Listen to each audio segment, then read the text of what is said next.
A service of KIBMradio.com, the Internet's home for an all old-time radio.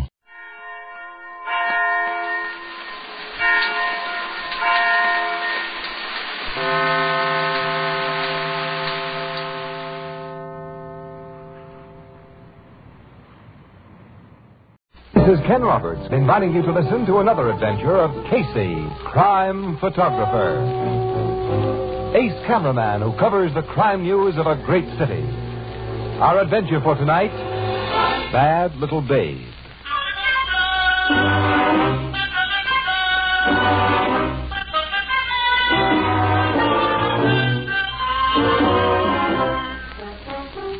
Night. In his rather untidy bachelor apartment, Casey slumps comfortably in an ancient, overstuffed chair, reading a popular mystery story. Oh, just when I'm about to find out who done it. Hello. Mr. Casey? Yeah? What time do you go to work tonight? Well, 12 o'clock. I'm on the lobster shift this week. Who is it? Then in about half an hour from now, you'll start walking toward the garage where you keep your car. Yeah? Don't do it. Don't? If you do, you'll be killed. Huh? Killed, I said. Men are watching your apartment house now, waiting for you to come out. Call the police and tell them to get those men. Who are you? Never mind that. Phone the police and don't leave. Now, look here. I can't talk anymore. Goodbye. Huh. Oh, nuts. It's just a gag.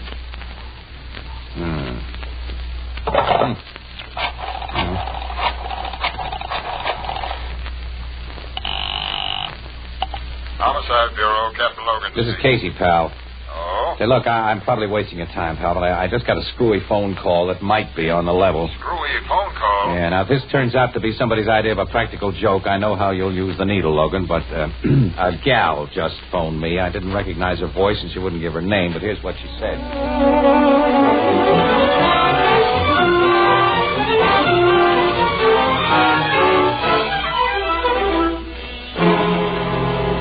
Whoever the gal was who phoned you, Casey, I don't think she was a practical joker. No?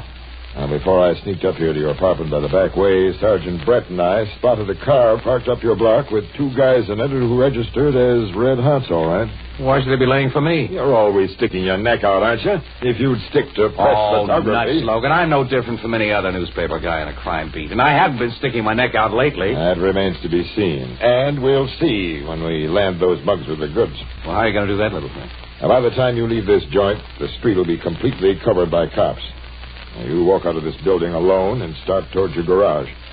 Sergeant Brett will instruct his men not to act until they see you definitely threatened. Definitely threatened? When and if the birds in that car or anybody on the street flash guns, the cops will close in. Yeah, I suppose they're there just a little too late on that close-in. Then I'll be the late Mr. Casey, I suppose. I'm hoping that won't happen, pal. Oh, you're hoping? Sure I am. Oh, put on your hat and coat, Casey. We mustn't keep your would-be killers waiting.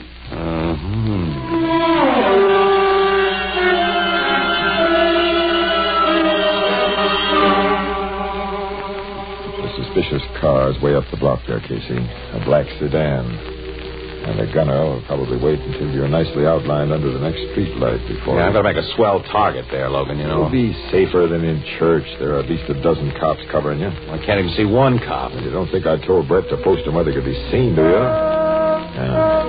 There's his signal that everything's all set. Now, he's in a car around the corner. By the time you get under that street light, his driver will be passing that black sedan and ready for any funny business. Okay, I'll step out of this doorway now and get going. All right. Here I go. Don't worry, pal. Oh, I'm not worried. No, not at all. Ah, well, the whole thing's probably a gag. Some dame with a moron sense of humor. There'll be a nice big clay pigeon under that streetlight, though. Well, this is it, I guess. Well, nothing happened. I knew this was just a gag.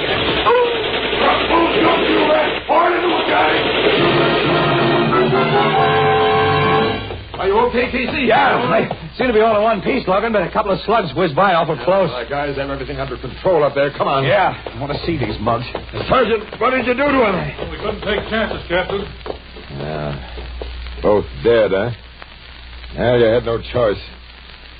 Casey, take a look at these stiffs. Do you recognize them? No. Never saw either one of them before. That means they were hired to get you. But why? Come on down to headquarters, Casey, where we can look for the answer in comfort.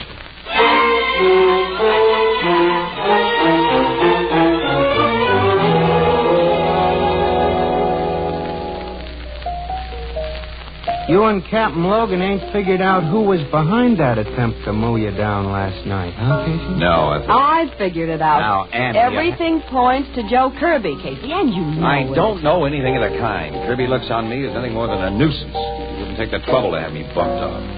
Bumping a guy off ain't much trouble for that Joe Kirby. He's got the smoothest working crime organization in this town. You've been much more than a nuisance to him. He knows you've done your best to trace the murder of Sam Alberts to him. I haven't gotten anywhere with my tracing, have I? Well, he may think you've gotten further than you have. And you didn't let me finish about his reasons. Now, you've tried to interfere with his personal affairs. Oh, you mean that? I mean Sandra Lamson. You've done everything possible to keep her away from him. I've gotten nowhere with that project either. Who's Sandra Lamson? Oh, poor little rich gal who's seen too many glamorous gangsters in the movies. And she's fallen for Joe Kirby, and he likes her. You butted into that sort of thing, Casey? Look, I've known Sandra ever since she was a kid. Her father was Judge Lamson. He was a grand guy, and he did me a whole lot of favors. He was a judge who got killed in that auto smasher. That's right, about 6 months ago. The kid's only 19. She's got no relatives except a couple of old maid aunts, and she's pretty, too. So, to protect her from the wolves, our Mr. Casey elected himself her guardian. Well, and somebody had to. She's a good kid. She's a bad little babe, and you're simply being stubborn. And there's still another thing that ties those gunmen up with Kirby. There's nothing that ties them up with Kirby. Look, will you ever let me finish what I start to say? Well, and you... all right, go ahead. Thanks. Who do you suppose the woman was who saved your life last night? The gal who called you on the phone? I told you, I don't know. Well, she must have had a motive for a tip-off. Naturally. Emma Humphreys had a swell motive. What? Emma Humphreys? She's Kirby's old girlfriend. Yes, Ethelbert. Until that Lamson day came along, Emma Humphreys' standing was number one. And lately, she's been given the old gradual freeze. Yeah, that's right. She must be boiling at the Lamson kid. And, Casey, you're the only person who's tried to break up the affair between her and Kirby, so... She sure had a motive for tipping you off, Casey. Yeah, but Well, I'm going to have a talk with Emma Humphreys. You know, you're finally waking up. I still think you're doping this thing wrong, Annie. But just to show you that I'm not stubborn... That I want to see. Okay, all right now. But wait a minute, though. I can't go direct to Emma. If she gave me that tip, and if Kirby was behind those would-be killers... Sure, you'd be putting her in a spot. Yeah, but I can't... Darn that phone. Always, when I'm busy listening... Oh, gee, we got to dope out a safe way to get to her, Annie. Blue Note Cafe, Ethelbert speaking. Let me think. All right, think. Just a minute. Your city desk, Casey. What's it? Oh, now, you keep on thinking, Annie, while I go to the phone. Hello, it's Casey speaking. Underhill Road in Garland Park, yeah. I got... Hey, wait a minute. We're not on duty, Burke. Oh, you thought this assignment had interest us because... That's your theory about last night. The body's been identified as... What? Thank you, Burke. Yes, we'll start right away. Sir Casey. Oh, I boy. think I figured a fairly safe Forget it, way. Ann. Forget it. Huh? Emma Humphreys has been murdered. Emma Humphreys? Murdered. Since the news stories about my life being saved by a woman's phone call hit the streets this morning. Casey. Yes, and our city editor has exactly the same idea you have.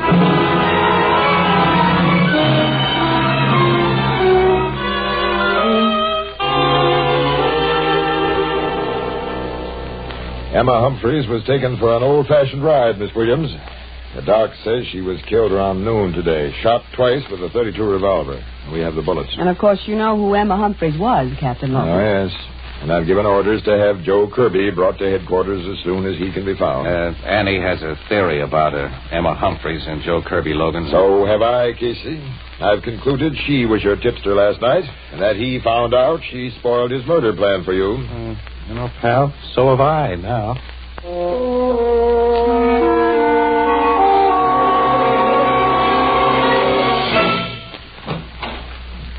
Kirby's here, Captain. Oh, bring him in, Sergeant. Casey, you keep your trap shut to this guy. I'm keeping my trap shut. You too, Miss Williams. We know. Good evening, Captain. Hello, Kirby. You've been told what's happened. Miss Humphreys. Yes, the news came as a frightful shock. I can imagine. Yeah. Oh, Casey, Miss Williams, please forgive me for not noticing you before. My state of mind. Skip it, Kirby. If that's the way you want it. How can I help you, Captain? Emma Humphreys was killed around noon today. You have an alibi for that time, of course? Why should I? As it happens, I was having a conference with the president of the Warwick Square Bank between 11 o'clock and noon today. The Warwick Square Bank is way downtown. Emma Humphreys was bumped off way uptown. Yes. Where were you last night when we cops interrupted that shooting party prepared for Casey? Why, I was having supper with a lady in the Tiger Room of the Hotel Bombay. Dozens of people will remember I was there. Who was the lady with you? Miss Sandra Lampson. Nuts. This line of questioning is most ridiculous, Captain. Save that injured innocent stuff for the jury. Casey's been getting in your hair, and you wanted him out for keeps. You figured Emma Humphreys tipped him off to your plan, so you had her finished. Prove that. We'll prove a lot of things on you eventually. You know you're not as smart as you think you are, Kirby. You made some big blunders when Sam Alberts was murdered. Casey! What do you mean? I told you to keep your mouth shut. Okay, Logan. Now, that's all, Kirby. Get out.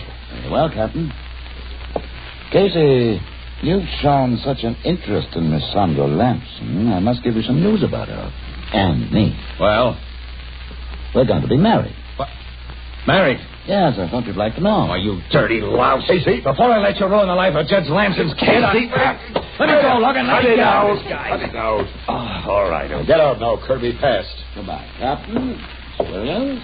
Come on. That egg. Casey, you're going to lose control of your temper once too often around here. Sorry, Logan, but when he said... Stop fussing about what happens to Sandra Lampson. Well, you don't know her as I do, That's Ann. what you think. I can get a better line in one of my own sex in 5 minutes than you can get in a lifetime. I'm betting you're right, Miss Williams, but forget about the Lampson kid. Casey, I know you've been doing some private snooping into the Sam Alberts killing. What did you mean by telling Kirby he'd made some big blunders? Oh, well, that was just a bluff, Logan. Well, anyhow, for the first time since I've known that fish-eyed crook, he looked a little scared. Yeah, he did, didn't he? You made my bluff sound better by shutting me up. Now you'll think we really have some. Well, since we have it, that gets us nowhere. No, it doesn't. Say, can I use your phone, Logan? I want to call Sandra Lampson. What for? Now, to see if she'll make a date with me. I want to see her alone. Maybe I can talk some sense into her.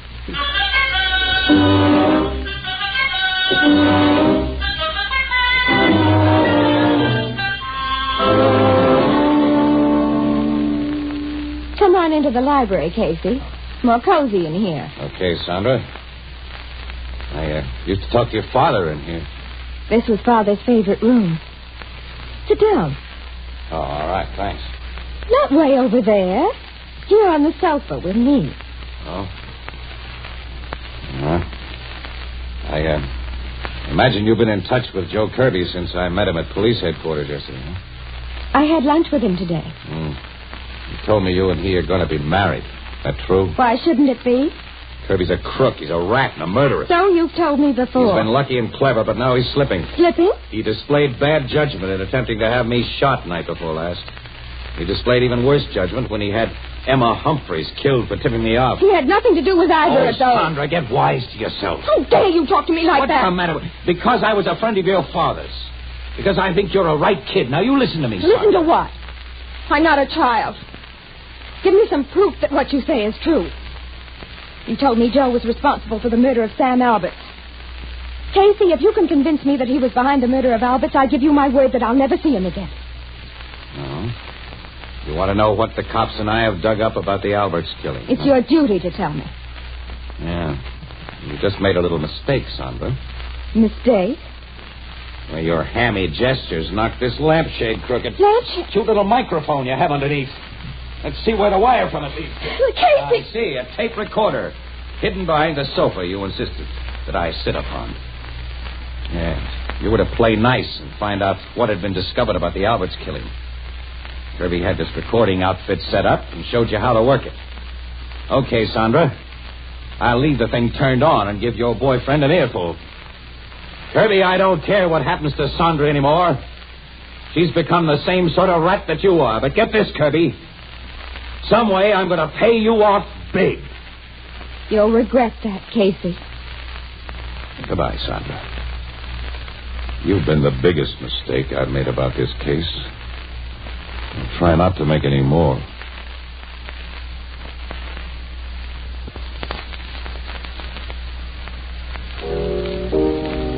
That Sandra Lamson sure turned out to be the bad little babe Miss Williams called her. Huh, Casey? Yeah. Oh, don't rub it in, Ethelbert. Well, she used to be a good kid, Annie. From what you've told us, Casey, you talked pretty big into that recording machine about paying Kirby off. How are you going to make good? I don't know. I was sore and shooting a big mouthful. But you've made his grudge against you more personal than ever. I wish Captain Logan hadn't let you talk him out of having you guarded. Logan knows I got sources of information that completely dry up if there's a smell of cops around. You got some crook in mind, Casey? No. But I passed the word that the paper's willing to pay plenty for information, which it is. And in the meantime, you may walk into another trap. Forget it, kid. I'm keeping my eyes open. Mm. One of a few times in my life, as a matter of fact, I'm toting a gun. You really are? Yeah, Logan insisted on it. The darn thing feels like a lead weight in my pocket. Well, Annie, it's only 8 o'clock. We don't have to go to work till midnight. You'd like to see a movie? Excuse me. Going down the street? No, I don't think so, Casey. Blue Note Cafe, Ethelbert speaking. Well, why not? Because I'm so worried about you, I wouldn't enjoy it. Just a second. You're wanted on the phone, Casey. Well, who is it? Well, a guy wouldn't give his name, but he said to tell you it's important. Oh, probably isn't. Hello, Casey speak. Yeah? Wait a minute. Who is this? Lou? Okay, I'll start right away. Where are you starting right away? Well, that was an old pal of mine, Annie. He wanted to see me. I promised to go over to his hotel. Well, I gotta hurry. So long, you two. So long. Casey lied to us, Ethelbert. Miss Williams. I think he did.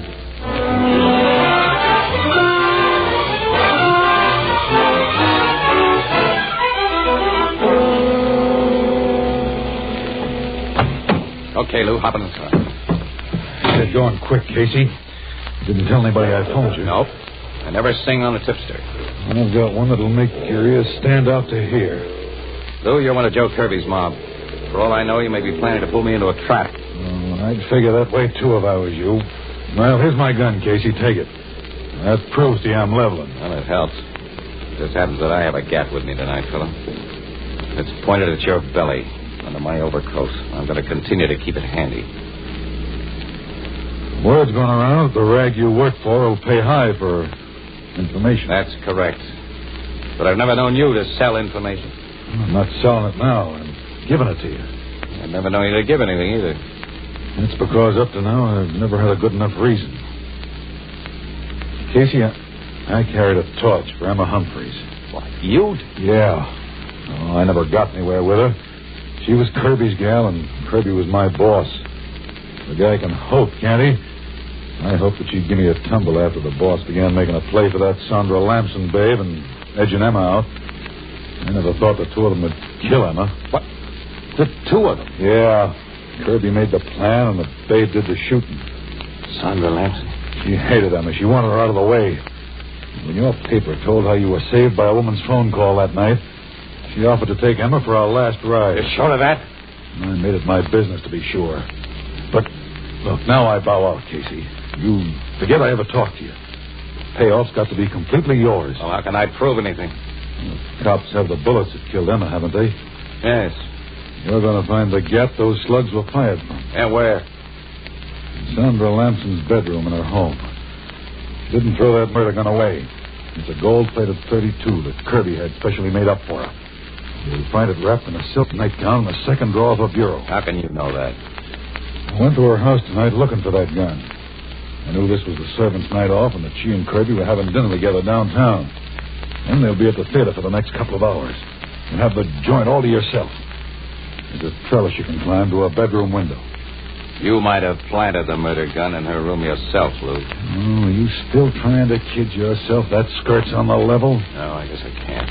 But I don't trust you, Nicholsworth. So you and I are going there together. Okay, if that's the way you want it. Yes. You'll be just a step ahead of me, Lou. With both your gun and my gun pointed at your back.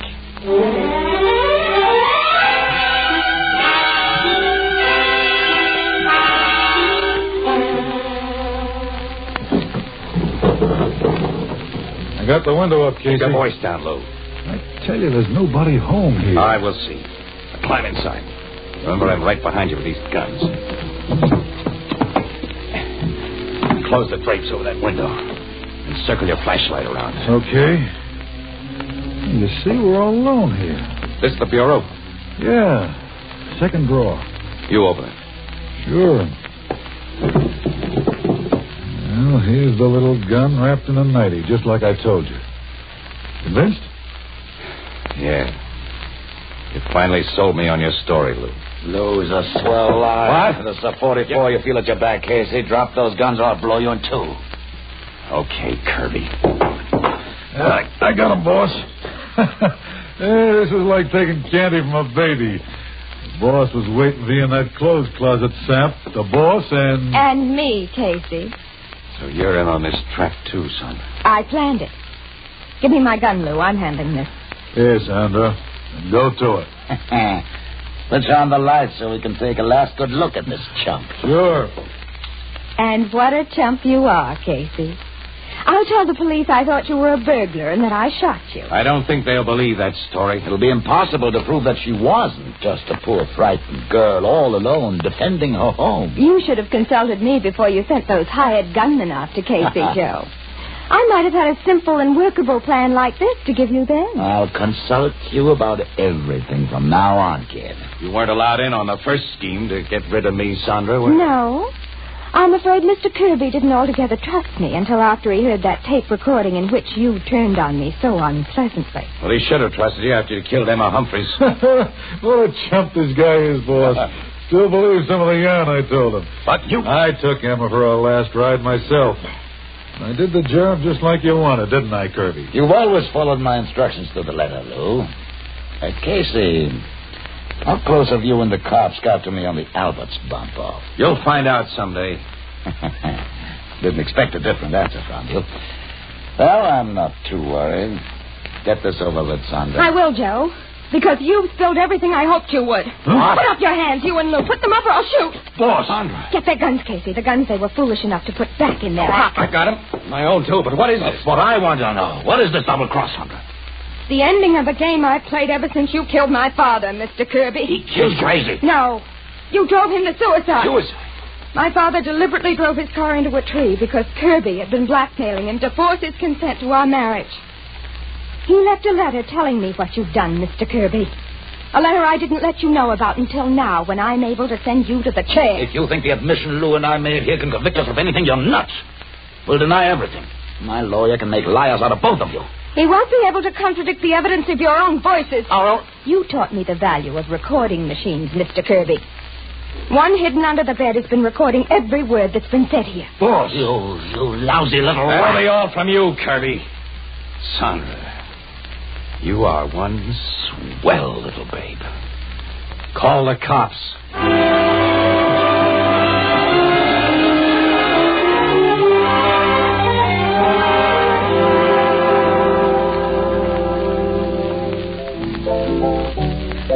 It was really Sandra Lamson who phoned you the tip that gunmen were laying for you that night, huh, Casey? Yes, Ethelbert. She had no idea, of course, that Emma Humphreys would be blamed and murdered for that tip. And Sandra purposely exposed the microphone under that lampshade so I'd say, well, only what I did say. Miss Williams, you sure made a big mistake about that Sandra Lamson. Yeah. Well, let's not rub it in, Ethelbert. I'm not going to. It's so easy for these superior females to underestimate the character-reading ability of us men. Yeah. Women are very complicated females. Yeah. You know, men wouldn't have nearly as much trouble if it wasn't for all these women. Why, women... We could get along much, women... They're interesting now, aren't they?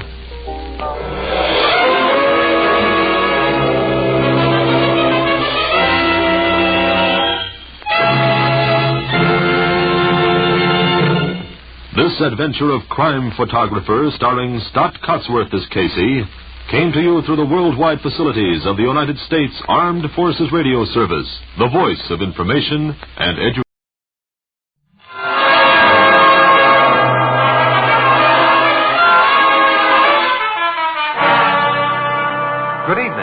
This is Ken Roberts inviting you to listen to another adventure of Casey, crime photographer. Ace cameraman who covers the crime news of a great city. Our adventure for tonight, The Fire.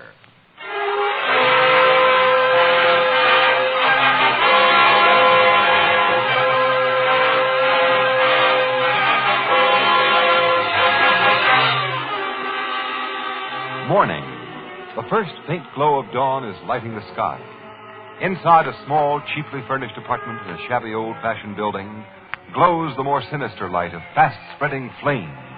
Outside its locked door, firemen swing their axes as... The blaze is in that corner, Ed. We may kill it with a hand extinguisher, Chief. I think we can. Get into the bedroom, Joe. Anyone sleeping there's probably overcome. I'll attend to him.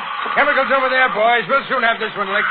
Yeah, but not if we'd gotten the alarm a minute later. You're right, Ed. This could have been a racer. Chief! What is it, Joe? Come here. Take a look. Where? Lying half under the bed. This guy. Oh, smoke got him. Smoke don't make a guy's head all bloody. Who? His skull's been crushed. Yeah, that's what did it. That iron bar on the floor beside him. Hey, Joe, this man's been murdered.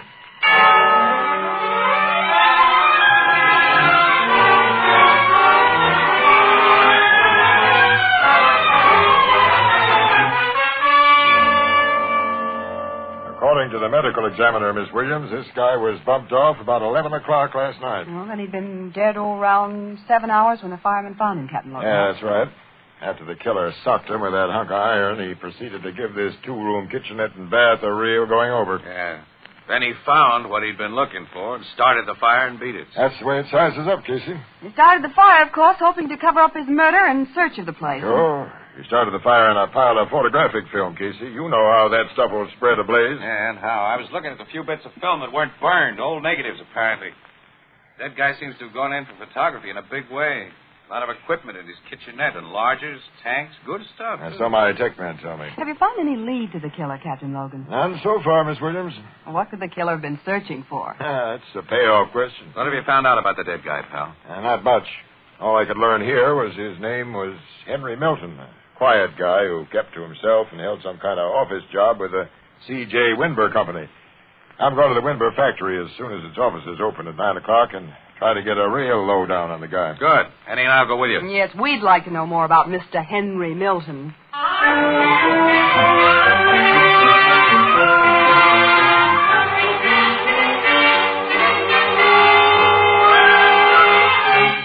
I'm shocked, deeply shocked to hear about the tragic death of poor Hilton, Sergeant Logan. Milton was the man's name, Mr. Winber, and mine's Logan, Captain Logan. Oh, yes, to be sure, Logan, yes.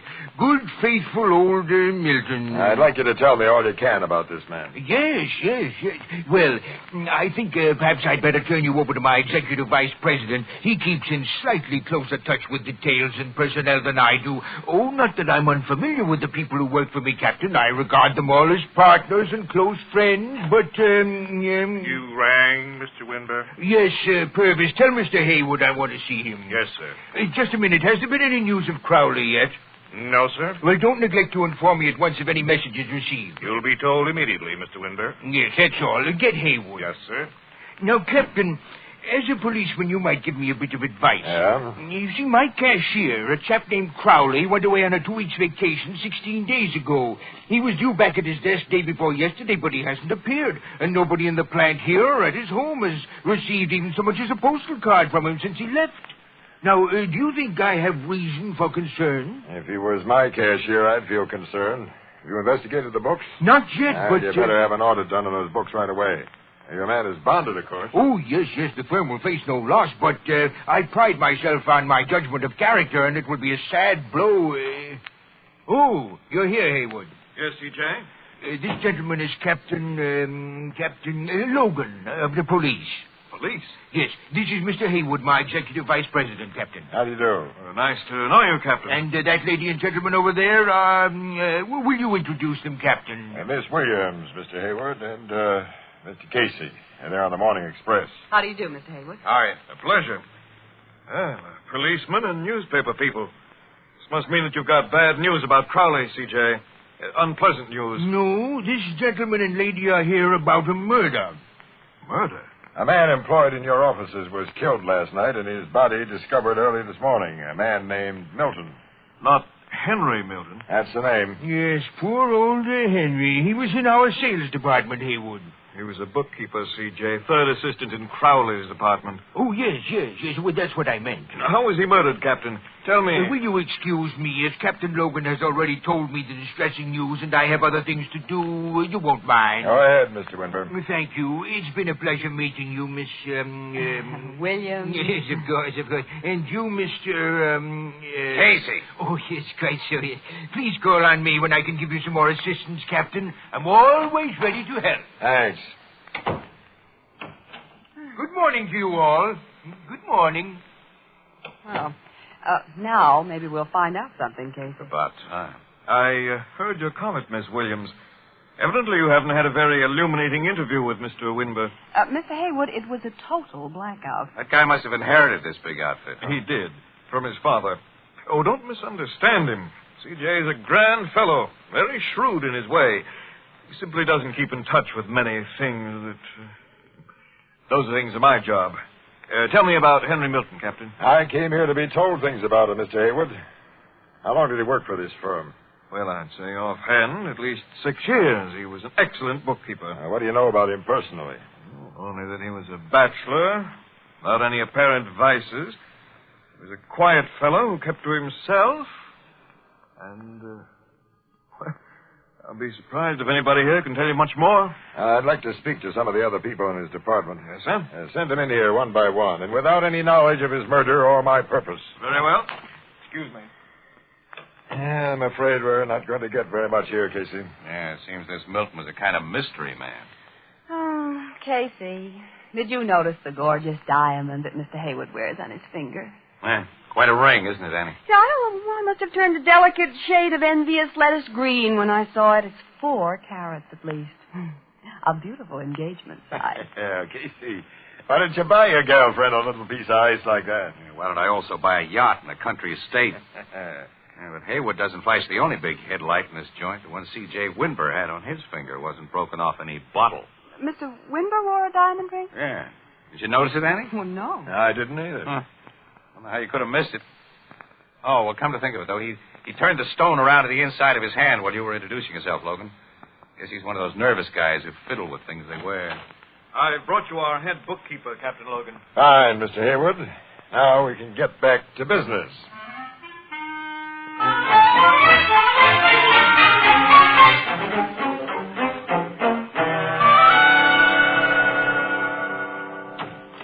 Hop in the car, Annie. Mm-hmm, with pleasure. Well, time we've spent in the Winber plant's been a dead loss, Casey. Yeah, nobody knows anything about that guy Milton at all, except that nobody liked him. Which doesn't give Captain Logan much to work on. Well, we might as well enjoy the scenery, eh? What scenery? The factories on that side or the billboards on this side? This becomes a nice old country road after we round the curve just ahead, kid. Yeah, we'll see spring busting out all over. Oh, I'm too tired to look at it. You know, someday I'm going to quit this newspaper racket and get married and live like a human being. Yeah? Yeah. Pick the guy? I'll take the first one who slips a diamond on my finger. And it doesn't have to be the size of Mr. Haywood. Anything that shines just a little bit will do. Oh. So whoever gives it to me won't have to be in the country estate class. You mean, that leaves the field wide open, huh? Yeah. Well, personally, I got no use for diamonds. You wouldn't. You take my advice, kid, and hold out for a country estate. There, now you can look at some real scenery, Annie. Look down there on that valley below us, huh? So what? So it's nature in her fairest aspects. Budding trees, new grass, birds. And bees. Hey, nature pulled a sneak play there. Look at that. There's been a landslide. Part of the hill took a trip down to the valley. Must have happened very recently. I was along this road only a month or so ago. I ought to stop and ask that old guy sitting on the fence. I want to get back to the office, Casey, and then home. What do we care about an old... The slides messed up a view I've often enjoyed, Annie. Hey, Pop. Speaking to me, young feller? Yeah. When did this landslide happen? just a little over 2 weeks ago, during that raining spell we had. Rain did it, huh? Yeah, I imagine so. It happened during the night, so nobody knows. How far did it slide? Quite a spell. As far as that, huh? Yeah, maybe a little further. I figure rain loosened the ground under a big rock it was here. And when the rock started to roll, it carried part of the hill along. You mean the big white rock that looked like a warty cucumber? That's the one. Yeah, it's a wonder that old cucumber rock didn't do a Brody long time ago, eh? It was only sort of balanced there. Oh, isn't that interesting? I've been telling folks for years it was going to fall someday and take half the hillside with it. I always said, let a strong man stick a 8-foot crowbar under that there rock in the right place, give a healthy heave, and over she'd go. No man ever tried it, but the rain proved my point. Sure did, Pop. Well, let's get along, Casey. Oh, okay, Ann. Well, thanks, Pop. So long. So long, young fella. Good luck to you and your missus. I'm not his missus. I'm not even a friend. Well, Annie. I hate men who have no use for diamonds.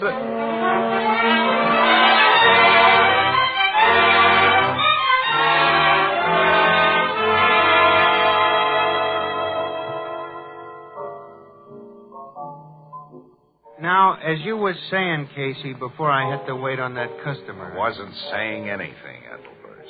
Well, you was going to say something, wasn't you? You ain't going to just hang over this bar and not talk. Got nothing to talk about. How about the Milton murder? Have the cops learned anything new since yesterday morning that... No. Where's Miss Williams? No. Well, the office, I guess. She, sore at you? Well, if you must know, yes. What was she sore about? I don't. Oh, women.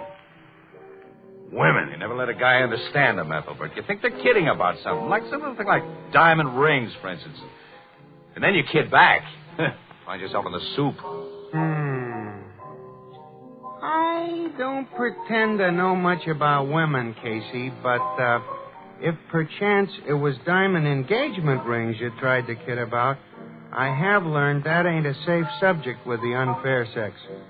Us bachelors are natural prey for the female of the species, and all women are wolves. Is that so? Ann. Huh? Oh, Miss Williams, I didn't see you come in. Oh, that was evident. And how are you, Casey? Why, I haven't seen much of you since yesterday. Well, I've been around. Oh, have you? Guess I didn't notice. Ann, about yesterday. Oh, yeah, the Milton murder. I suppose you talked to Captain Logan today. Is there anything new? No, look, kid, what I started to say is... I just got some news from the city desk. It has no real bearing on the Milton case, but... I don't care anything about the Milton case. I'm trying to tell you... I'm sure you'd like to hear this. Well, I don't want to... That missing cashier at the Winber plant. They just found out that he embezzled at least $100,000 from the firm before he left. Well, so what... He did? Uh-huh. And C.J. Winber and his bonding company have just called the cops to start a search for him. The guy's got over 2 weeks' start. Now, what was the matter that you wanted to talk about? 2 crimes connected with the Winber outfit. I asked you Embezzlement and murder. Starting at the same point and becoming evident at almost the same time. Casey, you started. Ann, I got a hunch. Oh, no. Not one of those things. Yeah. Don't keep us in suspense. Look, Kate. we figured that Milton's killer found what he was after in that apartment. Well, maybe we figured wrong. Continue, Superman. Oh, come on. Cut the rough stuff, will you, Ann? Why, what do you mean? Tell me your idea, Casey. I'm interested. You're okay, pal. I'll tell you what. It looks to me now as though the killer started that fire because he'd searched all night without finding what he was after. He started the fire not to cover his traces, but to destroy the thing he couldn't find. Hey, you may be right. Yeah. Well, I'll try to prove I'm right now, tonight. So long, Ann. I'm going to Milton's burned out. Hey, wait a minute, Casey. Casey, wait for me.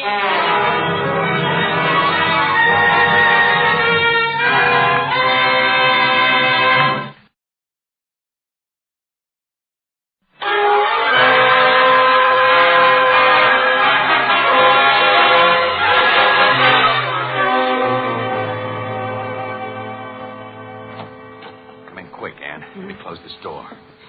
Dark in here. someday you're going to get into trouble for opening doors that you have no right to open. The cops expected to keep people out of Milton's apartment. They should have done a better patch-up job on the door the fireman busted down. You know, I expected a cop to be on guard out there. So did I. Homicide guys went over this joint so thoroughly, I guess Logan figured there was nothing to guard here. Well, they went over it so thoroughly that I can't imagine us finding anything that they missed. They didn't know what they were looking for. Do you? Not exactly. Well, never mind. Don't waste time talking. Now, let's see. Cops and the killer didn't search where? How about the plumbing? Hiding stuff in pipes and sink traps. An old gag. You can bet Logan's guys used their wrenches here. Seems to me they and the killer didn't overlook any possible hiding place. I think they did, Annie. Annie, look, the fire didn't reach this bedroom. And the curtain on this window's still in place. Well, nothing could be hidden in that curtain. It's net. We can see right through it. Yeah, sure, but the metal rod it hangs on is hollow. Hey, that's so. Well, let's see, anyway.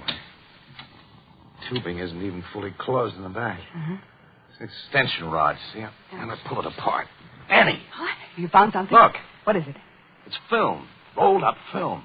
The roll's no bigger than a cigarette. Stuck in the end of the inside rod. Where do I unroll it? It's negatives. 35-millimeter negatives.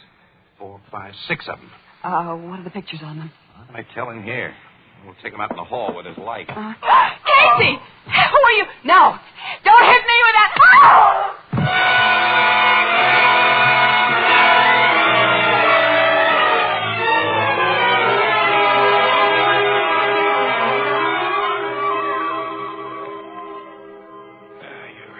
You're all right, Annie? Are you really okay? Yeah, Casey. How about you? Yeah, I'm all right, I guess. Who's the man who hit us? The guy who killed Milton. He came back here to go on with his search. When he saw us find what he was after, he went into action. And good. Did he get the films, Casey? Yeah. Oh, but when I came to, I found this little torn piece of negative in my hand, Annie. Guess I had a death grip on that one, huh? Oh, is there anything on that fragment let me see. Might... Yeah, there's something on it. Yeah. A big black shape, and isn't that a hand showing there? Closed fist. What good will that do us? Yeah. Well, in case you can enlarge it. Wait a minute. What? This big shape in back of the fist. I've seen that before, that shape. Oh, what is it? I can't place it. It's something familiar. Wait a minute. I got it now. It's the warty cucumber. Warty cucumber? The rock, the big balanced rock that caused the landslide. Come on, kid. We're going back to the office where I can blow this thing up and be sure.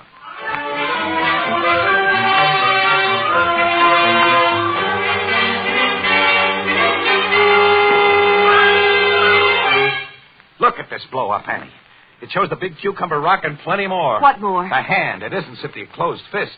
It's wrapped around a crowbar. Crowbar? Well, Casey, Well, you'll get it all in a minute. Look, what do you see on the hand in this picture? A ring. Except for the big stone that may be a diamond. Yes. And we've met two guys who wear big rings like that. Haywood and C.J. Winber. Either Haywood or Winber murdered Milton. And another guy. Another guy? Uh-huh. And either Haywood or Winber socked you and me just a little while ago. And I'm not forgetting that. But which one? Early tomorrow morning. You and I and Logan will go to the Winber factory and find out.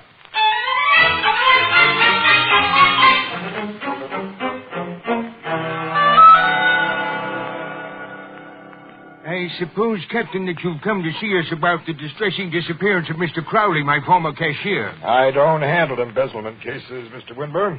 I'm strictly a homicide cop. Well, then you're continuing your inquiry about the murder of poor Milton? About the murder of Milton and your cashier, Crowley. What? Well, Crowley hasn't been murdered that anyone knows of. One person knows of it. The guy who did the killing. I say, what? That's a nice diamond ring you wear, Mr. Winburn. Did I? Captain, how can you turn the subject to rings immediately after you mention murder? Murder to Logan, Mr. Winber, is simply a matter of business. Your ring interests him because he didn't notice it when we were here before. You had the diamond turned inwards. Yeah, for some reason you got it out of sight when I introduced myself as a cop. I'm afraid I don't understand. But for no reason, maybe, you haven't bothered to hide it today. Now, will you gentlemen please tell me what you're driving at? You sent for me, C.J.? Oh. Sit down, Mr. Haywood, and join our party. Thanks. I didn't expect to find you here, Captain. It's a pleasant surprise. Good morning, Miss Williams. Casey? Good morning. Have a good night's sleep, Haywood? Why, yes. Fine, thank you. I didn't. Neither did Miss Williams. We had headaches. I'm sorry. How did you sleep, Mr. Winber? I always sleep well. And now I'd like to know why you're... I'm going to tell you with Logan's permission. Shoot, pal. Well, some time ago, one of the big shots in this company started to steal money from it. And he covered his thefts by doctoring the books. That sort of thing was bound to be discovered, of course, eventually. And Mr. Big Shot planned to cover himself by shifting the blame to an honest cashier. Mr. Casey... Your cashier was going away on a vacation, Mr. Winber. And on the night before he was to leave, Mr. Big Executive, on some phony pretext, got him to the top of a hill not far from here and pushed him over the steep edge. You mean Crowley? Yes, Mr. Haywood. Then this Mr. Big Shot, who had a crowbar handy, pried several tons of balanced rock off its perch, causing a landslide that buried Crowley very, very deep. And how do you bring Milton into this, Mr. Casey? Milton was a bookkeeper, Mr. Winber. He gotten wise to both the embezzlement and the embezzler. And he decided to cash in on what he knew. He began trailing this executive and sneaking pictures of him, very incriminating pictures. One of them actually caught the guy tipping over the balanced rock. Finally, he showed prints of his pictures to Mr. Big Shot and told him to come across with heavy dough, or else... Milton tried to blackmail this Big Shot. Exactly, Mr. Haywood.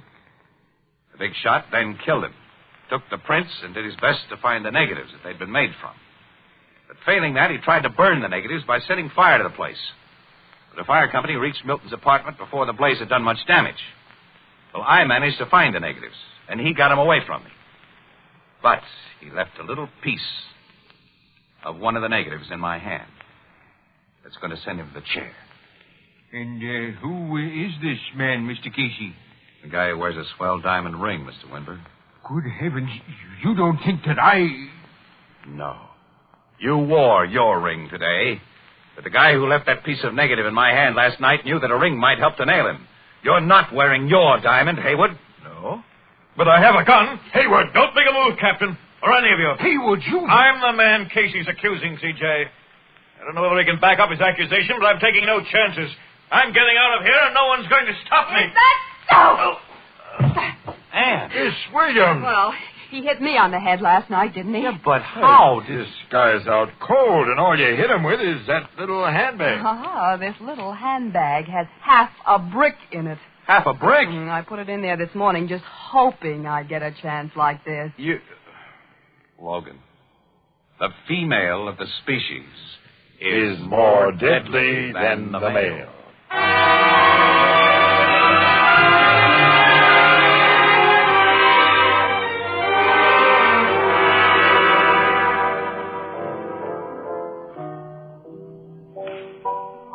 So now you're a KO artist, huh, Miss Williams? Haywood didn't come to till he reached the old jail. Well, I only gave him half of what's coming to him. Has he owned up that he killed that cashier and Milton? Mm-hmm.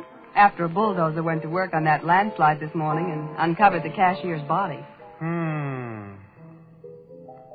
Miss Williams, that's a swell ring on your finger. Where did Ask Casey. Well, you see, it was C.J. Winber's ring. He wanted me to have it as a reward for trapping Haywood, but, of course, I got no use for diamonds, so... So, Mr. Winber gave it to me. It kind of looks like a engagement ring. Well, it isn't. Annie, I priced a beautiful little house today, way out in the country. A house. Oh, way out in the country. Well? I couldn't afford it. I'm going home. Good night. Well, wait a minute, Annie. Annie, wait for me. I don't blame her. Who'd want to live way out in the country?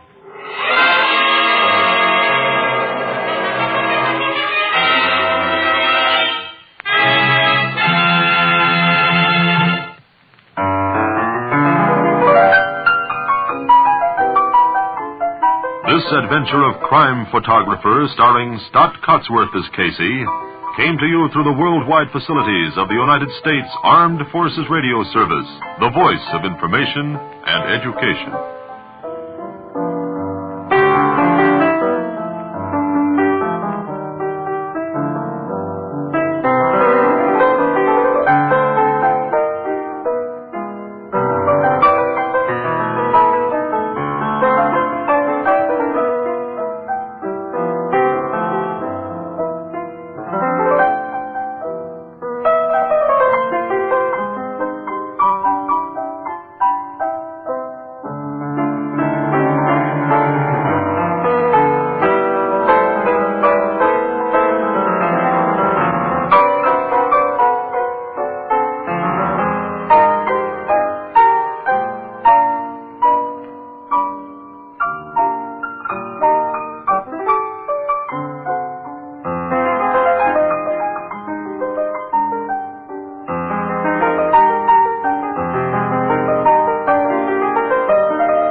Good evening.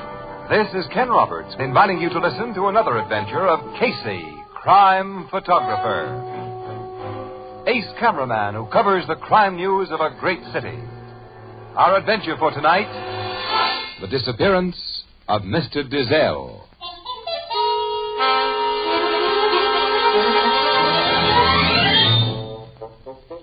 Night. A quiet street of old conservative brownstone mansions. On one of them, a small bronze sign bears the modest legend, Adam Dizzel, dealer in rare books. Approaching this house, but on the opposite side of the street. Doggone, Luella, I enjoyed that movie. Them two fellas was funny. Pretty good, all right, but 11:30 is too late for us to be coming home, Henry. I got to be up cooking breakfast for Mr. Dizzel by 7 in the morning. Yeah, we both got to. Mr. Dizzel seems to be keeping late hours himself tonight. There's a light showing behind the blinds in his office. Yeah. What was that? Somebody shooting guns. In our house. Mr. Dizzel's house. Somebody's busting out our door, running down the steps. Yes, 3 men. 2 of them is carrying the third man. Yeah, and they're getting in that automobile. Now, you stay here, Luella. I'm going to... No, you stay right here till we find a policeman. Let me look for a policeman. I see 2 of them coming, Henry. They heard them shots. That car's getting away. Police! Police! All right, we're coming. What happened? 3 men in that black sedan, officer. We saw them come out and... I'll commandeer a car and go after them. Schultz, you'll see what the shooting was about. Okay, Sarge. The shooting was in our house, Mr. Dizzel's house. Hey, you come with me. We'll get inside. You two work for Mr. Dizzel, don't you? Yes, sir. We keep house for him and Mr. Lawrence. We live down in the basement. Yeah, that front door's wide open. It sounded like them shots was fired at Mr. Dizzel's office. His office door's closed, Luella. Yeah, and it's locked, too. I'll bust it here. That did it. Oh, there's blood on the floor there. Blood! Yeah, and the office is empty. Where's Mr. Dizzel? What happened to Mr. Dizzel?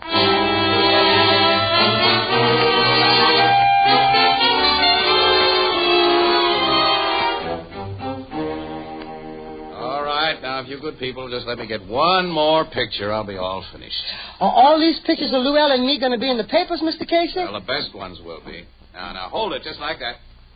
That's all. Thank you. Now, you two can go now. You've told me all you can, I guess. We told you all we know, Captain Logan. Come on, Henry. Good night. Good night. Well, I suppose you'd give us a lowdown on this business, Logan. Hanny and I just got the assignment. You and late. Miss Williams are slipping, Casey. The other cameras and reporters were all finished before you two showed up. Well, that's the breaks. Sometimes they work the other way. What have you learned about the shooting, Captain Logan? Nothing of much value yet. A black sedan pulled away from here right after the shots were heard.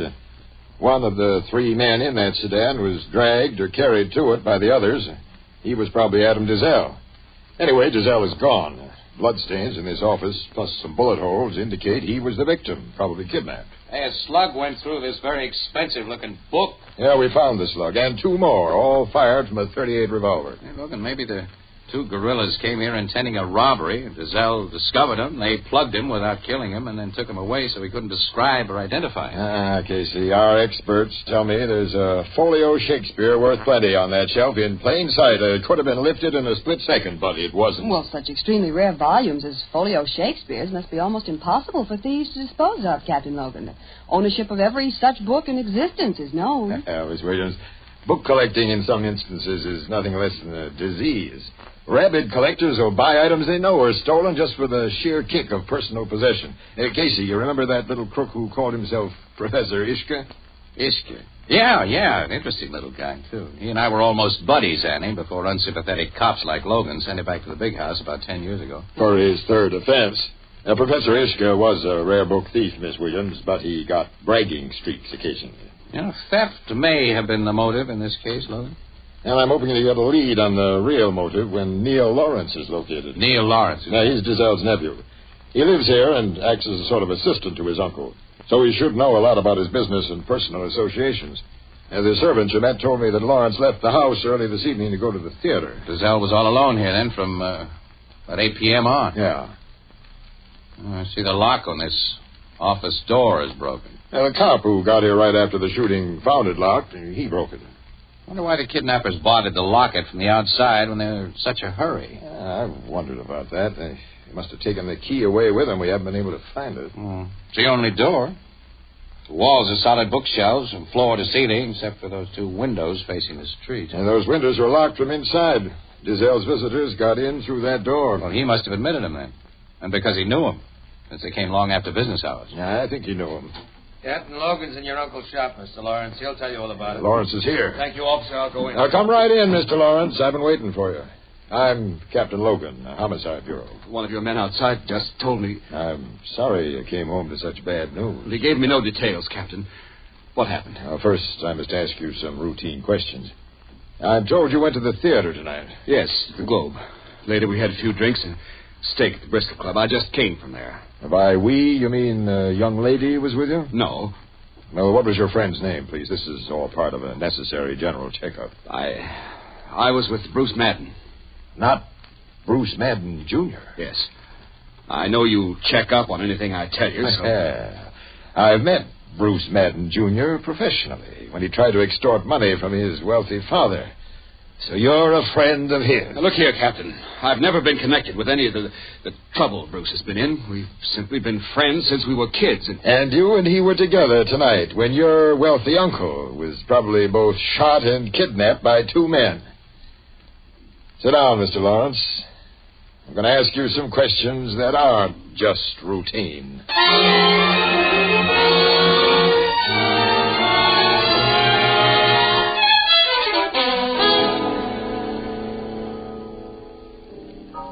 Captain Logan thinks Dizzel's nephew, this Neil Lawrence, had something to do with his uncle's kidnapping, huh, Casey? He's about convinced that Lawrence and his pal Bruce Madden, Jr. had everything to do with it, Ethelbert. Well, police checkup shows that Lawrence and Madden left the Globe Theater about 11 o'clock, and they didn't show up at the Bristol Club until after 12:30. And the shots inside Dizzel's place were heard at 11:30.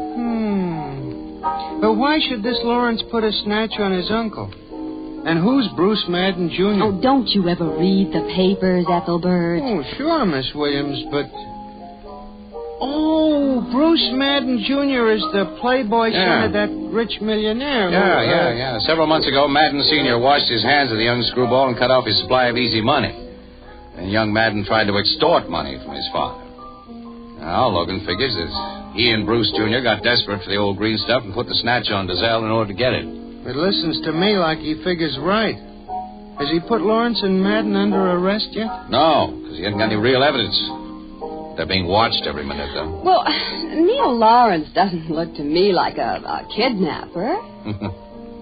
He's a good-looking young guy, Ethelbert. Well, now, that has nothing to do with my opinion. We're not even sure there's been a kidnapping. No, not yet. Until there's some proof, such as a demand for ransom, I'm going to believe, well, that Neil Lawrence is simply a victim of circumstances.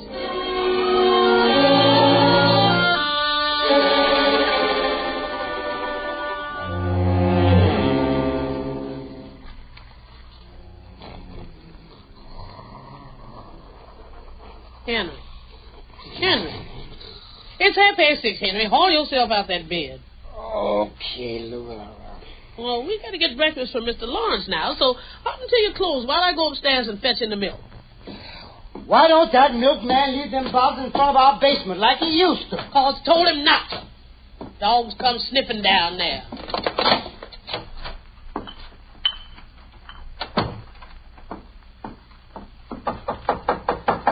Mr. Lawrence? Yes, Luella? It's time to get up. I haven't been to bed. Oh, of course, you're so worried about your uncle. Well, Mr. Lawrence, here's a letter addressed to you. A letter? Yes, it was lying half under the door when I took in the milk. It's got no postage stamps on it. Well, let's see it. Mr. Lawrence? Mr. Lawrence, you look funny.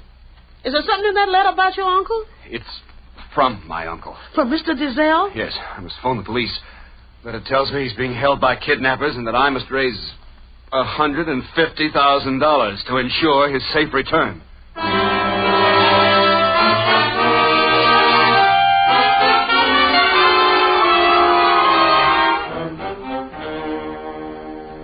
Yeah, you and Miss Williams can look at the ransom letter, Casey, but not a line about it in your paper until I say okay. It's off the record, Logan. Mm-hmm. Yeah. He even tells Lawrence how to raise the money. He's to pledge or sell securities and books and borrow whatever else is required. You sure this letter is in Dizzel's handwriting? It's authentic. We've checked on that. And someone came here during the night and stuck it under the front door. Miss Williams, Lawrence stuck it under the door from inside. 4 of my best men were watching the outside of this house, and they say no one came near that door except the milkman. Well, maybe the milkman. We're investigating him, but Lawrence is our guy, plus young Madden. Now, last night they forced Dizzel to write this letter. Then, sometime before morning, Lawrence slid it under the street door for Luella Clarence to find when she went for the milk. Annie, it looks like the good-looking Mr. Lawrence all the way. Well, you'll let Lawrence raise the ransom dough, then, according to the instructions of this letter, Logan. Yeah, he's out on that job now, trailed by my guys and 2 FBI agents. FBI? I notified the feds the moment this letter proved we had a kidnapping case. And they've been nice so far and haven't taken it completely out of my hands. Excuse me, gentlemen, and Miss Williams. What is it, Mrs. Clarence? Well, I got to think that maybe you all come up here without having much breakfast and would like some hot coffee. Coffee? Hey, I would. Oh, me too. Well, I got some percolating back in the dining room. Lead us to it. Come on. You know, the dining room is just behind this room. But you got to go out and around this hall to get to it. This shop here used to be the parlor before Mr. Dizzel had it built into a bookshop. Did you work here when it was just a residence, Luella? No, Mr. Casey. Henry and me come here to work about 6 years ago, just a little before Mr. Lawrence did. And Mr. Dizzel, he had the place changed for his bookshop long before that. Well, sit down at that table and I'll serve you coffee and sandwiches. Uh-huh. And sandwiches? They're just made out of odds and ends I had in the icebox. I was going to open up some canned ham and chicken to keep for emergencies, but I found that man who might have ate them up. Your husband's an icebox robber, Luella? Henry declares up and down he didn't touch nothing, Miss Williams, but he's lied to me before. Here's your coffee. Oh, Luella, you're a friend in need. And, yeah. Dig into him. I got the makings for more. You're entertaining a mob who won't hesitate to ask for more, Luella. Well, that's the kind of people I like to feed. It's pickles for me. Yeah, it's some fireplace you have in this dining room. Isn't it a beauty, Casey? It's so big. Oh, poor Mr. Dizzel loved that old fireplace. But it burned up so much wood. My Henry got miseries in his back from toting it. Napkin, Logan. Oh, thanks. Oh, there's a telephone. Excuse me. Oh, you have an extension here in the dining room. Yes, sir. Mr. Dizzel put extensions all over this house. Hello? Yes, sir. Oh, just a minute, sir. It's for you, Captain Logan. Your headquarters calling. Thanks. Hold this pickle, Casey. Got it. Logan speaking. Identification positive? When was he found? How long have you been dead? I'll leave Sergeant Martin in charge here and get right up there. What is it, Logan? Yeah, what's up? Quite a coincidence. Another dealer in rare books, a guy named Vladimir, has just been found shot to death in Eastview Park. And according to the medical examiner, he died at about the same time last night that Adam Dizzel was taken from this house. And to make the coincidence more coincidental, Ethelbert, it appears that this second book dealer, Vladimir, was killed with a .38 slug of the same type used in the Dizzel shooting. And he wasn't killed at the spot in Eastview Park where his body was found. No, the medical examiner says that the corpse was thrown out of a moving automobile. What kind of a book dealer was this Vladimir? About as different from Dizzel as a piece of glass is different from a diamond. Dizzel's a big-timer with an A1 record, while this Vladimir character has been indicted several times for having stolen books in his possession. From what you've told me, I can't see any real tie-up between his murder and the Dizzel job. The way that ransom letter was found nails Lawrence for his uncle's kidnapping. And it ain't possible that he and his pal Madden could have been shooting up this Vladimir at the same time. Now, the evidence against Lawrence is purely circumstantial, Ethelbert. Oh, I got some cleanup work to do at the office. You coming over, Casey? No, I'm through for the day, Annie. I'll wait around for you here, huh? Okay. See you both later. So long, Miss Williams. Wish I knew more about the rare book racket. I don't trust coincidences, Ethelbert. There must be some connection. Hey, Ethelbert, how about a little service? Oh, I'll be right with you, Mr. Evans. Excuse me, Casey. I gotta wait on a customer. Yeah, sure, pal. Go ahead. Hello, Casey. Huh? I've been waiting and watching for you to be alone. Yeah? Don't think I know you, brother. And I've lost weight and considerable hair since the last time you saw me. Prison never agreed with me. Hey, wait a minute. You're the guy that used to call yourself Professor Ishka. Yes, quite. Well. When'd you get out? I'm glad to see you. Only last week. What do you know? Captain Logan and I were talking about you only a few days ago. Running into you now, Professor, is like the answer to a prayer. Well, this meeting is not accidental, Casey. I've been trying to reach you all day. Yeah? Why should you want to? I want to talk to you about Adam Dizzel and Paul Vladimir. Uh-huh. Well, coincidences do happen. What do you know about those two? I was in their racket. Yes, I remember.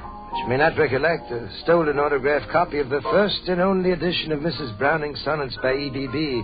was responsible for my most recent experience as a guest of the state. Yeah, it's because I recollected your specific talents. Wait, there's a vacant table in that corner. It'll be just as well if certain people don't see me with you, so I'll talk fast. Okay, go ahead. Casey, I'm not a stoolie, so I can't go to the police. But I've got to get a guy, and you can help me. Talk straight, Professor. Is this straight? Paul Vladimir was my brother. Huh? And Adam Dizzel killed him. Dizzel killed Vladimir? Yes. Casey, the rich and respectable Adam Dizzel, the reliable expert, has been the biggest fence in the hot book racket for 20 years. Are you on a level? 100%.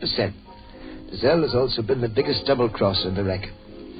My brother Paul and two other gentlemen, whose names you don't have to know, went to his place to collect for some hot stuff they'd passed him on consignment. He sold the stuff, but he refused to pay. He'd attempted that sort of thing before. Paul swung a punch at him. Dizzel thought the three were about to gang up on him, which they were. So he pulled a gun and began shooting. Paul got a bullet in the chest. The others carried him out and went away fast. It was Vladimir, not Dizzel, who was taken away in that black sedan. Yes. When Paul died in the car, his friends couldn't risk being found with his body. They had to dump him in the park. What happened to Dizzel after the shooting? He took a run out, of course. There wasn't any kidnapping. Why have you told me this? Casey, I'm an ex-convict. My word is worth nothing to the police. And, to preserve my criminal standing, of course, I don't dare talk to him anyway. I don't know where Dizzel is hiding out, but with the information I've given you, I think you can find him and see that he pays for the killing of my brother. I'm going to be pretty sore if this turns out to be a bum steer, Professor. Casey, believe me, I'm leveling all the way.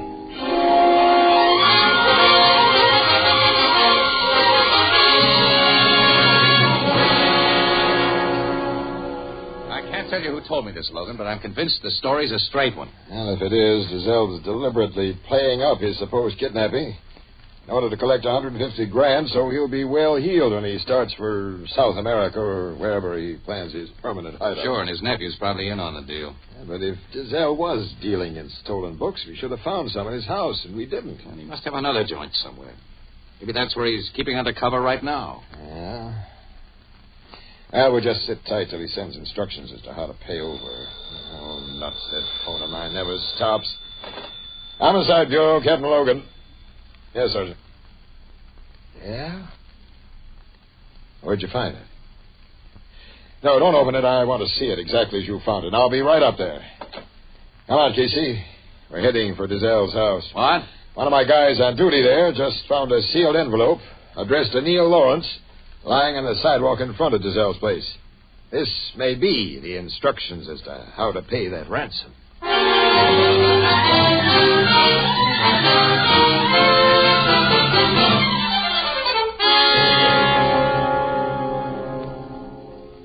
It's a letter of instruction from Dizzel, all right, Casey, but not a final instruction. Here, read it. My dear nephew, my captors demand that you bring the $150,000 I have begged you to raise to my house by tomorrow at the latest. There, it must be kept in readiness for instant delivery. Logan, come outside with me. I want to ask you, Sergeant, something. What? Come on, will you? Hey, Sergeant. Yeah, Casey?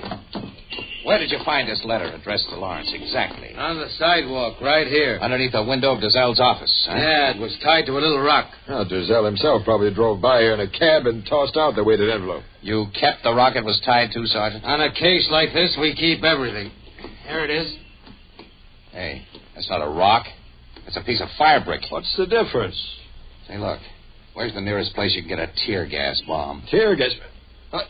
The 6th Precinct Station, a couple of blocks from here. Yeah, well, have your sergeant get one, pal, will you? Quick. Oh, look I'll here. explain it in a minute. Now, don't waste time, please. Okay, Sergeant, get a tear gas bomb. I'm on my way, Captain. You better get two. Now, Casey, what's the big idea? Logan, I think I know where Mr. Adam Dizzel is hiding.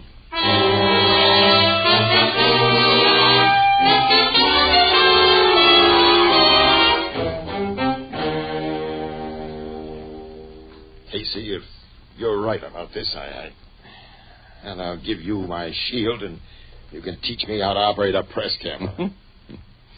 Takes a clever guy to operate a press camera. And it takes a screwball to get your kind of nutty ideas. You'll know how nutty my idea is in just 15 seconds if your sergeant does his stuff on time. He will. This shop at Dizzel's is a modern place, Casey. You're figuring as though it was some old European castle. Here's the first tear gas bomb. Fell behind that wall, all right. Straight down the chimney. There goes number 2. I'd have your gun ready, Logan. Our guy faces a murder rap, and he's got a .38. Hey, that section of bookshelves, Casey, is swinging out like a door. Yes, and our kidnapped book dealer is coming from behind him. Drop that gun, Dizzel, and stick up your hands. All right, but let me get air. Oh, that gas. Let me get air. Let's all get fresh air, Logan. The tear gas has filled this room. Logan, I haven't cried so much since the Dodgers... Well, you know.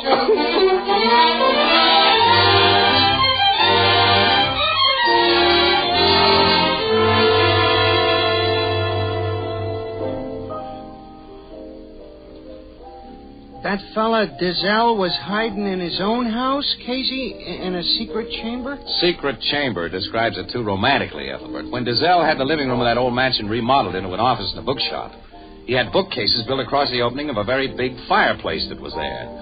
And that section of bookcase was hinged like a door. And the fireplace behind it gave him a handy and altogether hidden little room in which to store stolen books.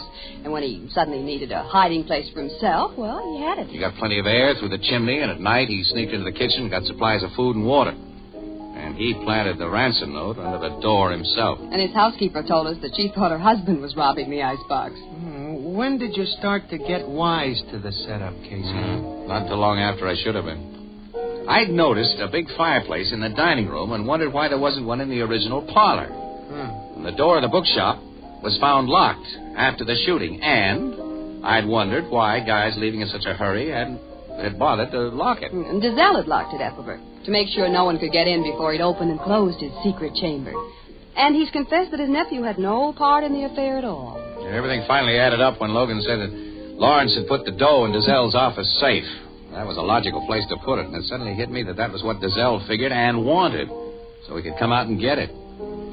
Then when I saw the piece of fire brick that had been tied to the second ransom letter, I knew my total was right. Yeah, but how did he figure he'd get away with that money when there was cops all around the place? Well, he meant to climb up the flue of the big chimney and make his getaway over the roofs of adjoining houses.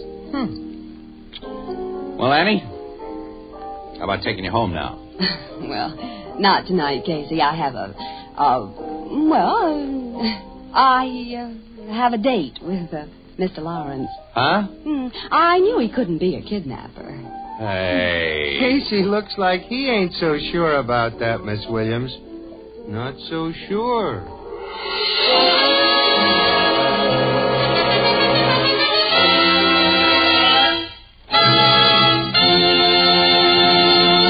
This is the United States Armed Forces Radio Service, the voice of information and education.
Good evening.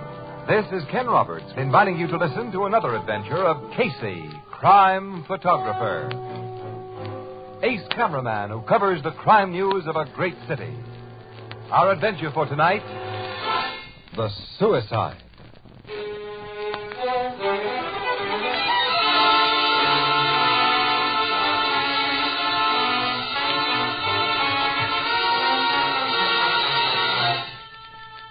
The auditorium of a Metropolitan Theater. Its seats sparsely occupied with bored and restless playgoers who have been witnessing the opening of a new drama by an unknown dramatist. Casey, give him a little hand. I'm not that much of a hypocrite, Annie. Of all the lousy shows I've sat through in my life, this takes the cake. It's about the worst I've ever seen. Well, it's finally over. Let's get out. Yeah. Well, at least we came in on passes. A lot of these poor people paid for their seats. Wish I had, then we could have walked out. As a guest of the producer, you were sunk. I don't care anything about the producer. Carla Ashby, who authored this mess, is a nice guy when he sticks to the real estate business and doesn't try to write plays. The blonde who played the lead is his wife? Yeah, it's his wife, Nedra Millard. Was she terrible? She can't act, but you gotta admit she's got a face and figure that are something.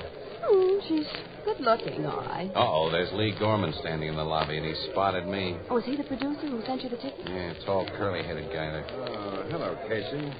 I see you stayed for the finish. Yes, Lee. Miss Williams, Mr. Gorman. How do you do? Miss Williams? Well, there's no use asking how you like the play, of course. Well, I don't think you could be kidded, fella. No, it's a complete flop. One of those big mistakes we all make at one time or another. Closing it up? The insanity to keep it on. Carl feels pretty bad about the whole thing. The author, Miss Williams, Carl Ashby. This was his first play. And so Casey told me. Whatever made him think he could write a play, Lee? He doesn't know anything about the theater. He's a businessman. Well, they say everyone in the world has more or less secret ambition to write a play. And he's married to an actress, you know, our leading lady. Never needed a starring vehicle. Yeah, but how could she have been fooled? Well, how was I fooled? I've been in show business longer than Nedra has. Now, believe it or not, Casey, we thought the thing read well and it looked good in rehearsal. Now, I know we were only kidding ourselves. Well, I must be getting backstage with the bad news of our closing. Nice meeting, Miss Williams. Well, thank you, Mr. Gorman. See you later, Casey. So long, Lee. Better luck next time. Well, I hope so. Come on, let's get out of this theater, Ann. Yeah. Boy, I can't figure it. What? This flopperoo. Lee Gorman's a smart showman. Oh, well, he's never had any big smash hits, but he knows the theater. He must have known this play didn't have a chance. Well, as he said, everybody makes mistakes. It was too big a mistake for him to make. There's another funny thing, too. Lee Gorman's the kind of a guy some gals fall for pretty hard. I had a gorgeous surprise when I met him. He's a beautiful hunk of man. But what's funny? Well, before Nedra married Ashby, quite suddenly, about a year ago, the gossip was that she was crazy about Gorman. Yeah? Yeah. It's funny, he and Nedra and Ashby are together in this thing, isn't it? Yeah, it is. Well, you've made me curious. I made myself the same way. Huh. So Gorman to you is a beautiful hunk of man. Why, Mr. Casey, can you be curious about my motivations, too?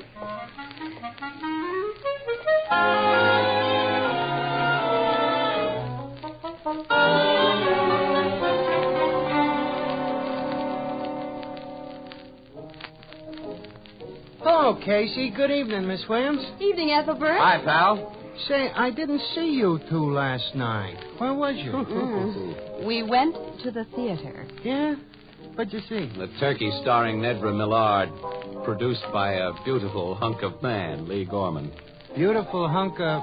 Well, Mr. Gorman must be seen to be appreciated, Ethelbert. I ain't ever seen him. But I know the author of that play you saw. Mr. Ashby comes in here every so often, and he's a nice little guy. I felt terribly sorry for him when I read all the mean things the critics wrote in their reviews this morning. Well, he'll get over the panning he got. A guy with his dough doesn't have to worry because he isn't a second Eugene O'Neill. What was the play about? The critics used up so many words making fun of it, they didn't have room to say... Well, it was mostly concerned with a suicide, Ethelbert. Suicide? Mm-hmm. One of those heavily tragic domestic dramas. Yeah, with the corniest dialogue I've ever listened to. Why should a cheerful, pleasant little guy like Mr. Ashby write about suicide? What I'd like to know is why he should write... Tell me after I answer this phone, Casey. Blue Note Cafe, Ethelbert speaking. Just a minute. Your city desk, Casey. Okay. Hello, Burke. Delhi Towers? Yeah, I know. It's a swanky apartment building on East Parkway. What do we cover there? What? Oh, we're on our way, Burke. What is it, Casey? Carl Ashby didn't only write a bad play about suicide. He's just jumped from a window 20 stories up.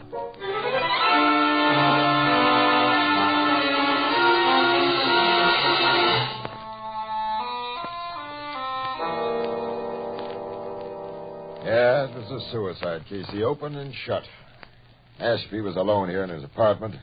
He wrote a note saying he was going to do a hara-kiri, and then he walked to that window and stepped out on the air. He wrote a suicide note, Logan? Addressed to his wife. What did it say, Captain Logan? I'll let you and Casey see it in a minute, Miss Williams. One of my tech men has it out in the kitchen right now. He has his micrographic camera set up there and is taking the usual fingerprints and vital evidence shots. Carl Ashby's one of the last guys in the world I'd figure is a suicide. He'd got everything to live for, lots of dough, a swell home, good-looking wife. He took an awful licking last night, Casey. That play he wrote. Yeah, that play. It was razzed by every paper in town this morning, yours included. He was a sensitive guy. It hurt. I can understand that. Yeah, so could I, Ann, if I didn't have a hunch about that play. A hunch?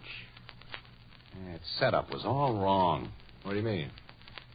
Where's Nedra Millard, Ashby's wife? In her bedroom, down that hall, crying her eyes out. Yeah, it is nice to watch a pretty woman cry, Casey. I thought you said Ashby was alone in this apartment when he... He was when he jumped. Mrs. Ashby was down in the lobby talking to the night porter when his body hit the sidewalk. Talking to the night porter? Yeah, about a job she wanted him to do. Look, the doorman was there also, and 2 elevator boys. If you think maybe she pushed her husband out that window, she has a perfect alibi. This is a big apartment. Don't the Ashbys keep servants? Yeah, maid, cook, and butler. They were all sent to the movies tonight because Ashby wanted to be alone. Well, Mrs. Ashby actually sent them out, I imagine. Naturally. The woman of the house usually attends to such matters. Oh, come on in, Sergeant Dressler. Here's that suicide note, Captain. We've given it the full treatment. We're finished with it now. Thanks, Sergeant. This is the note Ashby left, Casey. I want to see that, Here, too. so do I. Here. There's a piece torn off the top. Well, Ashby must have torn it or used a sheet of paper already torn. The note's just as I found it, and I came into this room ahead of everyone else. Read it. My beloved wife, when life becomes a mockery, one can only long for the sweet repose of death. I am a failure. That poor guy means that play he wrote. I have failed not only myself, I have failed you, whom I love with all my heart. He figured he'd done Mrs. Ashby a dirty trick because as the play star, she came in for some of the panning he got. That's one way of translating his statement. He goes on. The shame, the bitter agony of shame I suffer. Oh, brother. Yeah, it's a terribly corny letter, Casey. Yeah, terribly corny is right, Ann. You finished? Yeah, the note's unsigned. Well, I told you we verified Ashby's handwriting. Yeah, but he didn't sign it. No name at the bottom. It just ends. You said it was addressed to Mrs. Ashby, Logan. It starts off with my dear wife. Yeah, but not my dear Nedra. The top of the page is torn off. And what does that mean to you, wise guy? Nothing yet. But it's put a punch behind my hunch. I think it's a lead on how they add up. So you're going to do some arithmetic. Mm-hmm. Well, $5 says you'll get nothing out of it but mental exercise, which won't do you any harm. This case is open and shut. Captain. Mrs. Ashby. I have my nerves under control now. You were most considerate and kind in letting me go to my room. I had to be alone for a while. Now, if you want to question me some more... I'm sure you've already told me all you can, but sit down, Mrs. Ashby. Thank you. Hello, Mr. Casey. Hello, Nedra. You haven't met Miss Williams. Nedra Millard, Mrs. Carl Ashby. Miss Williams is a reporter on my paper. How do you do, Miss Williams? How do you do, Mrs. Ashby? We're sorry to be here under these conditions. You have our deepest sympathy. Thank you. You knew poor Carl rather well, Mr. Casey. Yes, and I liked him. Captain Logan tells us you were downstairs when he fell. Yes, in the lobby. We heard someone scream outside, then an awful, dull thud. Carl was lying on the sidewalk. I'll try not to think of it, Mrs. Ashby. You'd left Carl alone up here how long before it happened? I don't know, 5 minutes, maybe 10. When you left him, you had no inkling. Oh, of course not. I knew he was greatly depressed about the play, but I never dreamed... Take it easy, Mrs. Ashby. You thought Carl's play had a chance of success, Nedra? Oh, I wouldn't have encouraged him to write it. I wouldn't have acted in it if I hadn't. You only realized your mistake last night. Yes. All of us make mistakes, don't we? Big ones. Yeah. Big ones. Well, Miss Williams and I have to get back to the paper with our stuff. So long, Nedra. Oh, and Logan, I'm taking your $5 bet.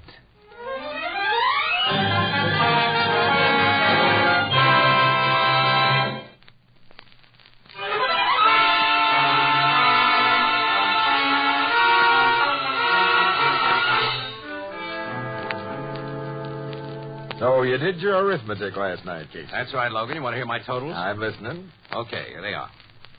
Nedra Millard married Carl Ashby for his dough. But Lee Gorman remained her white-haired boy. She and Gorman planned a nice, safe way to get rid of Ashby and to get his money for themselves.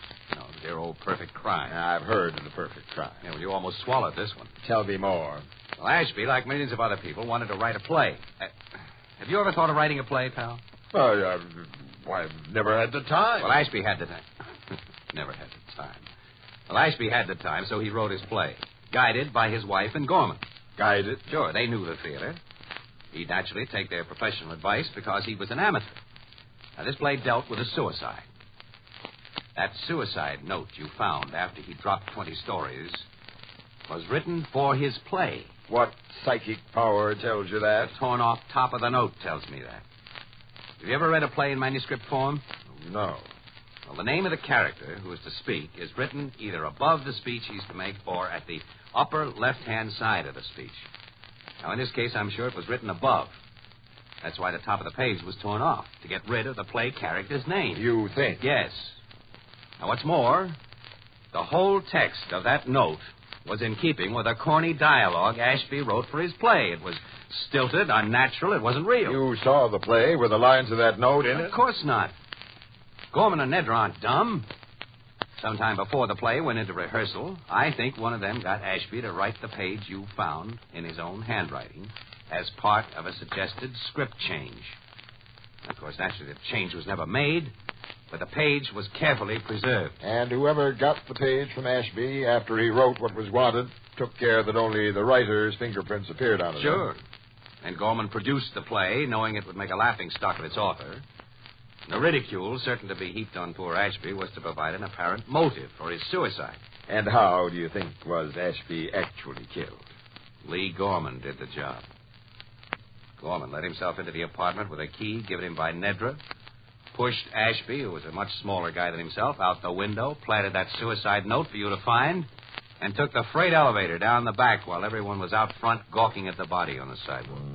You have a very nice theory, Casey. Well, I'm sure it's more than a theory. It's a fact. Now, how are you going to prove that? Well, listen, now, don't you cops want to do anything for the dough we taxpayers shell out to you? Go on, you get the proof, pal. Suppose I already have pretty good proof that your theory is all wet. Huh? $250,000 is a lot of money, isn't it? Well, what are you getting at? I had a talk with Ashby's lawyer this morning while you were still wrestling with your arithmetic. He told me that Ashby took out a $250,000 life insurance policy in his wife's favor less than a year ago. Less than a year ago? And like almost every other life insurance policy, it automatically becomes void if the holder commits suicide within 12 months of its date of issue. Oh. Yeah. Then, as things stand now, Nedra loses $250,000. That's right, Sherlock. Do you still think she helped arrange a murder that'd look like a suicide? No. And Gorman wouldn't either. Not with that much jack involved. Well, maybe Ashby's leaving us so much dough they can afford to skip that policy. She'll get a nice piece of change, but Ashby's lawyer says he wasn't as rich a guy as people thought. Did Nedra know about that policy? Well, Ashby's lawyer says she knew about it. Yeah, well, who's the lawyer? Ben Cartwright. Is his word good enough for you? Yeah. When Cartwright tells you anything, it's so. Well, did he say that she knew about the suicide provision? No, but everybody knows about those suicide clauses. Well, not everybody, Logan. Not everybody. Gorman's a bachelor. He's never had any reason to take out life insurance. And sharp-shooting gals sometimes miss their target through overconfidence. Everybody does make mistakes, Logan. I'm paying a call on Ben Cartwright. Why? I'm still convinced that my theory about Ashby's suicide is right. And I'm going to try to prove it by the thing you think disproves it. That insurance policy.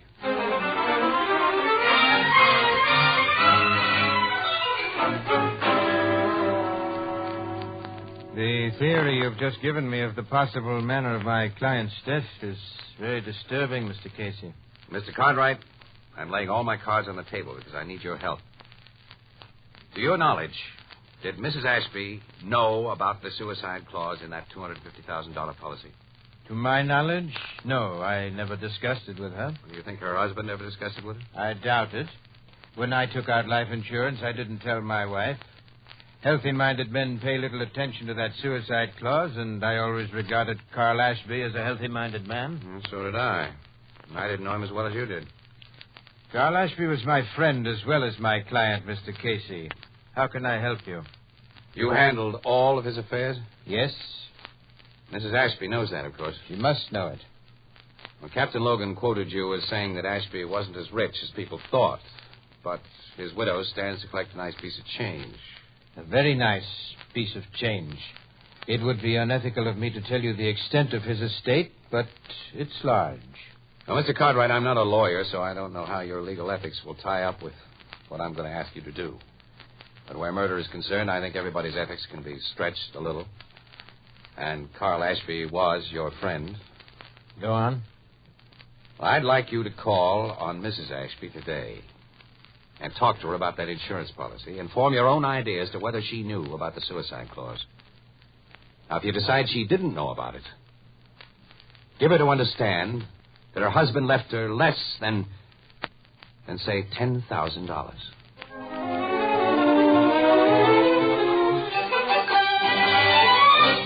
But this is ridiculous, Mr. Cartwright.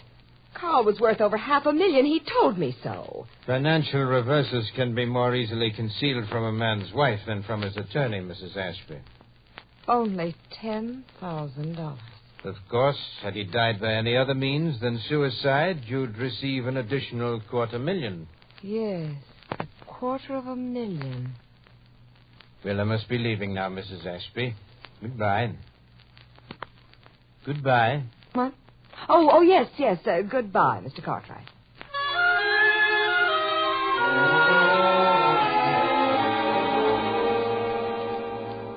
She seemed to be thinking very deeply when I left her, Mr. Casey. You did a swell job, Mr. Cartwright. Nedra Ashby is going to be watched very closely from now on. And so is Lee Gorman.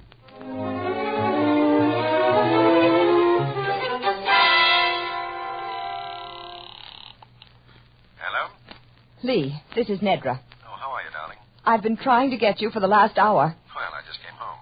Lee, I've got to see you tonight. Oh, yes? Well, what about? I can't tell you over the telephone. I'll come to your apartment. What time? 9 o'clock. Okay. And be alone.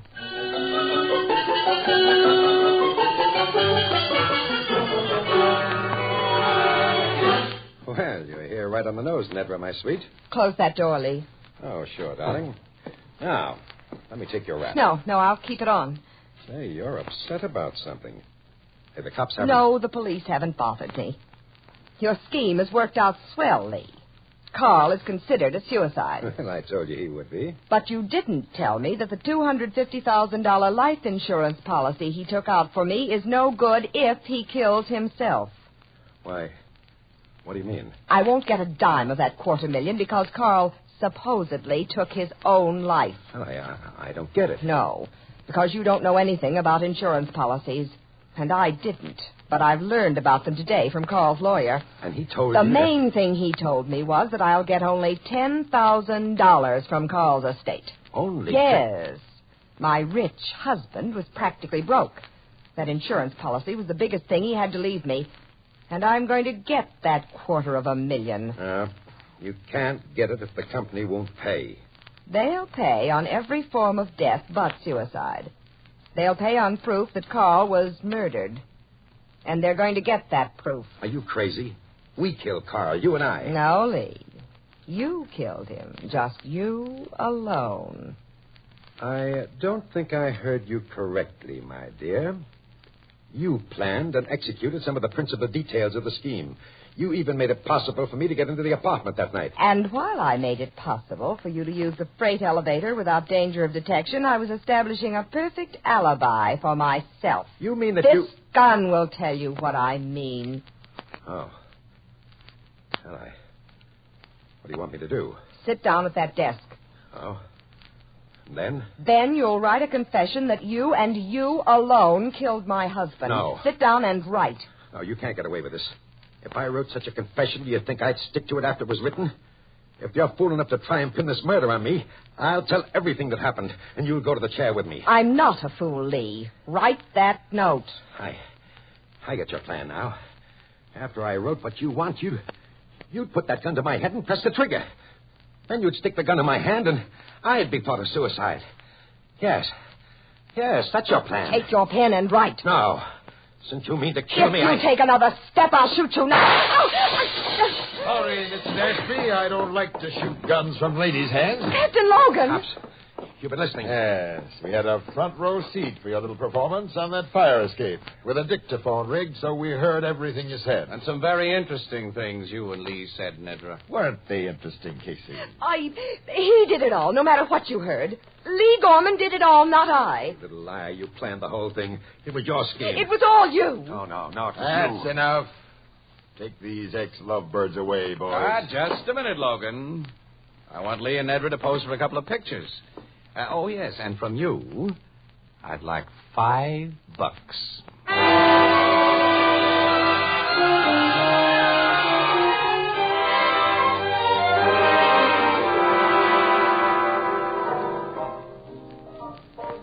So them two sweetie pies turned against one another, huh, Casey? Well, you should have heard him after Logan got him to headquarters, Ethelbert. Each made a full confession of what the other had done. They're going to wind up sitting in the same piece of hot furniture. Hot furniture? Oh, you mean the electric... Oh. How'd you figure Mrs. Ashby would go to Gorman's apartment after that lawyer talked to her, Casey, and do what she did do? Well, there wasn't anything else she could do to salvage that $250,000 insurance. And Lee Gorman was right in his theory, Ethelbert. She meant to shoot him when she got his confession and make him appear as a suicide. You know, I'd say that Nedra Millard Ashby ain't a very nice lady. Check, pal. Say that again. But, a certain person I know thinks Lee Gorman a beautiful hunk of man. And tell Ethelbert what you did with the $5 bet that you won from Logan, Casey. Well, okay. I bet it back to him, plus 5 more, that the Red Sox would win today. And they lost. Well, everybody makes mistakes, don't they? Well, that's what I've always said. Everybody makes mistakes. Yeah. Did you say the Red Sox lost today?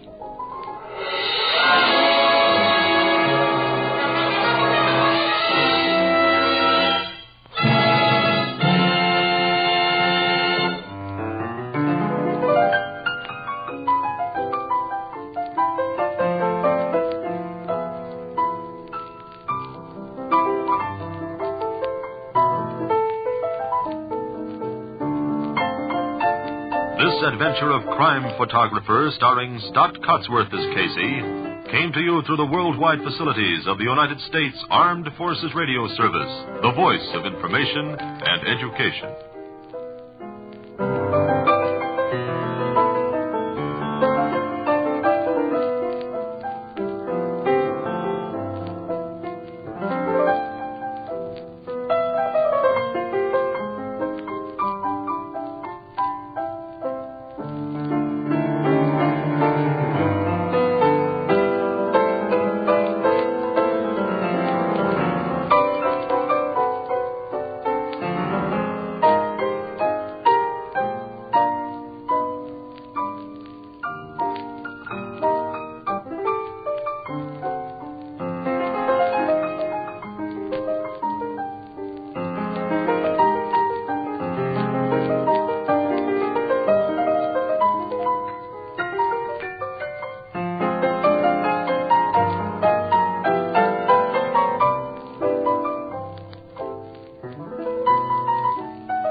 Good evening. This is Ken Roberts inviting you to listen to another adventure of Casey, crime photographer. Ace cameraman who covers the crime news of a great city. Our adventure for tonight, Unlucky Numbers.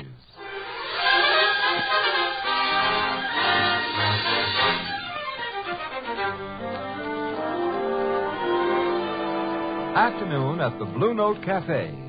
And Casey and Ethelbert are discussing a very delicate situation. It's a very delicate situation, Casey. Gladys wants to marry me, I think. Now, Ethelbert, what makes you think that? She said so. Oh. And what I'm scared of is if I don't ask her to marry me, she'll be mad. If I do ask her to marry me, she'll marry me. Casey, what am I going to do? Ethelbert, you must be firm. Yeah? Yes, sir. It's been my experience that once you let a woman get the upper hand, you're done for. Casey. Be the boss. Casey? Yeah, and whatever you do, Ethelbert, don't forget. Oh, hello, Miss Williams. Forget what, Casey? Oh, Annie. Annie? Mm-hmm. Well, Ethelbert and I were just, we were just... I know. You were teaching him to be firm. I once worked for a firm. Don't change the subject, Ethelbert. Anyway, Casey, Burke has an assignment for us. What? Do a story on the numbers racket. Why? What do you mean, why? Oh, is Burke off on another one of his crusading kicks, clean up the town? All I know. What's so terrible about the numbers? If a guy wants to be a sucker, he bets a buck. Maybe he loses the buck. Maybe he wins. I don't know. 550. 550 what? Bucks. If you win, that's the odds. You bet on the last 3 digits of the Treasury balance. Well, what's the harm in that? Well, don't look at me. All I know is Burke said to get the lowdown, something to break it up. So let's go. We'll go where? How do you start? Well, you could ask Steve Polachek. Who? Steve Polachek. He plays the numbers. Well, that's a start. Where does this Steve Polachek live? Over on Ward Street, 22, I think it is. Oh, come on, Casey. Okay. All right. Of all the silly assignments Burke ever handed us, this is without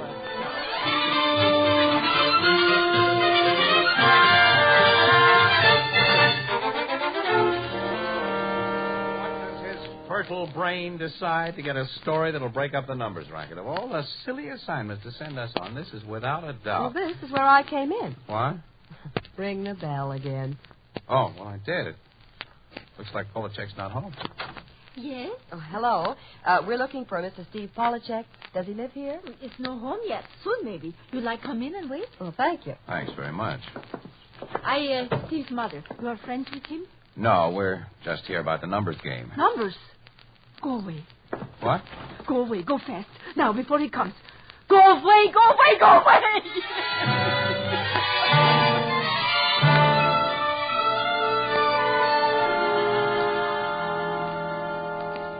Right now, Casey. Oh, I'm sorry we upset you, Mrs. Polachek. I forgot to say that we were from the Express, you know, the newspaper.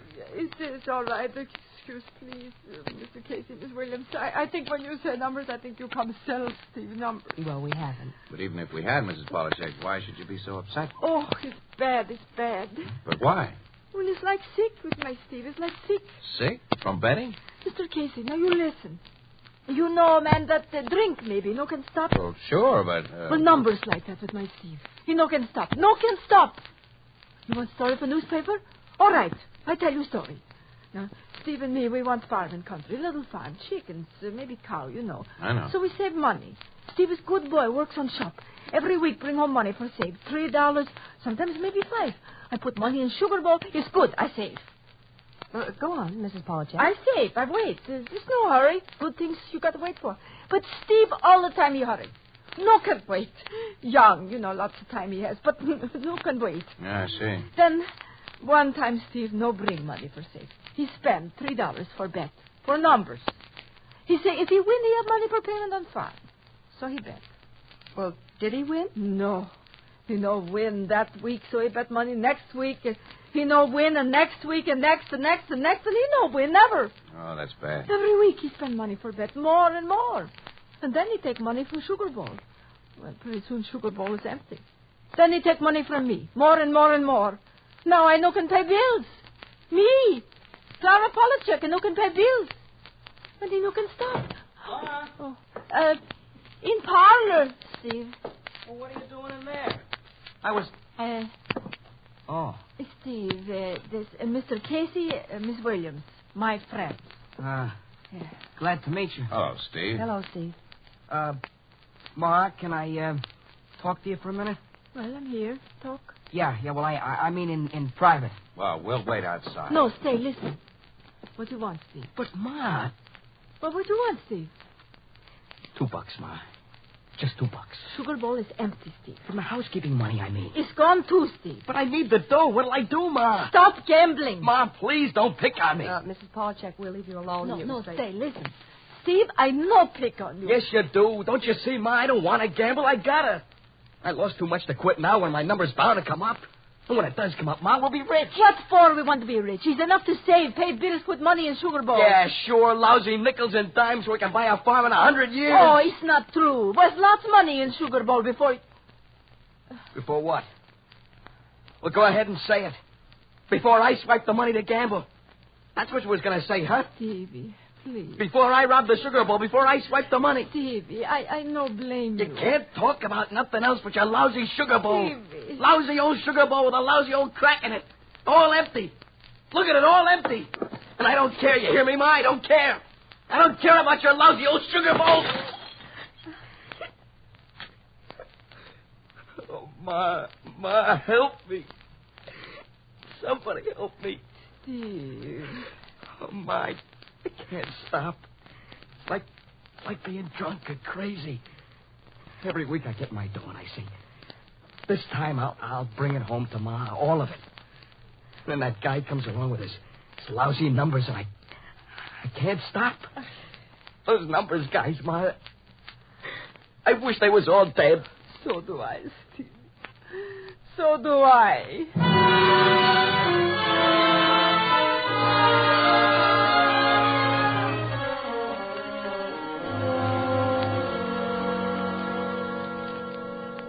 And that's what he said, Logan. I wish they was all dead. And me, 2 hours ago, I said, what harm is there in the numbers? You should have seen this Polachek boy, Captain Logan. Nice kid, but all shot to pieces. Yeah, I know. They get like that. Well, they shouldn't.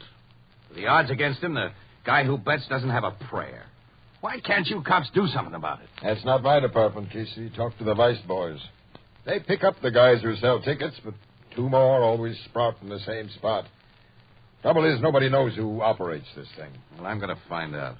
Oh. Oh. Maybe I'll pretend to be one of the numbers boys myself. Casey, I got news for you. 2 years ago, a plainclothesman discovered their hangout was Al's pool hall over on 10th. That's all. He just discovered their hangout. The next day, we discovered him. Murdered. Oh. Yeah? Yeah. It's still on the books. Unsolved. Maybe I ought to mosey over to Al's pool Now, hall. Casey, please. Now, even if you're a stinker, I like you better alive than dead. I'm glad to hear that, Annie. If anyone wants me, I'll be over at Al's pool hall.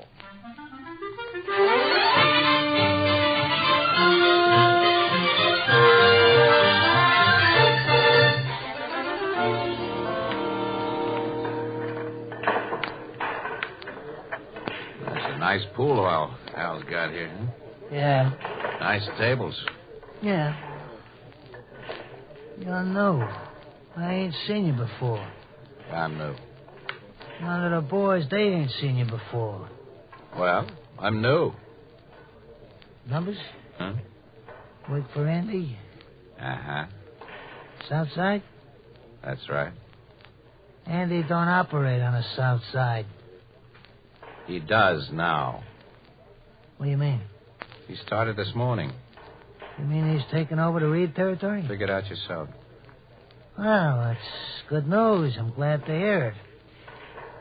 They call me Whitey. Like a game of pool? Sure. They call me Duke. Reason I cased you first off, we gotta be careful. Sure. Yeah, I'll break. 1 ball in the side pocket. Sure.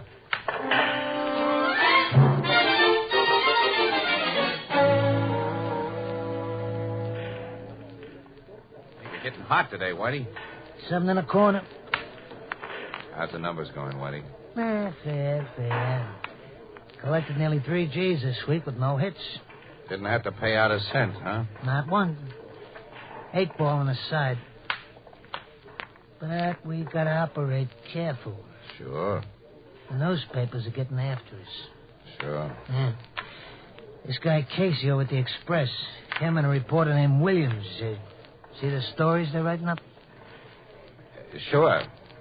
That guy Casey's gonna wake up some morning and find himself dead, you know? Sure.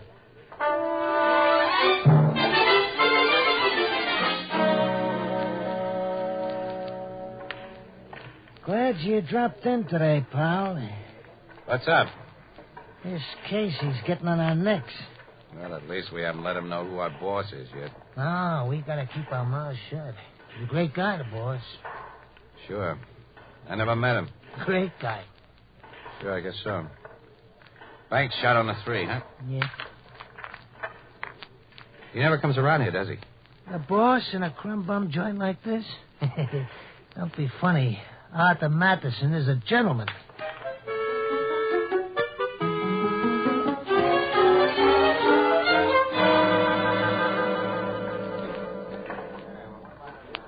What do you say today, Whitey? The word is to take it slow, pal. Well, what's up? This Williams dame and this Casey on the Express, they're finding out too much. Like what? Those stories they write in the Express, the cops will be turning the heat on us. Watch it, pal. Huh? What? A cop heading in here. Hey, watch it. The cop there. Watch it. Casey. Oh, Casey, I just happened to catch sight of you through the window. Thought I'd say hello. How are you? Oh. Fine. You're kind of out of your territory down here, ain't you? Yeah. Well, I was seeing you, Casey. Go on. A cop called you Casey. Now, ain't that a coincidence? This guy at the Express I was just talking about, he knows a lot of cops, and his name is Casey, too.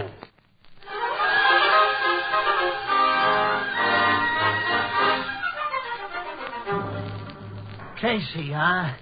Could it be you're the same Casey as that louse on the Express? What do you think, Whitey? I think you are. What do you think I got in this pocket? A handkerchief? Why, you... This is that newspaper photographer Casey, boys. Don't move, Whitey. Don't move, anybody. I'm getting out of here. You, get away from that door. You, too. Better. So long, boys. See you later.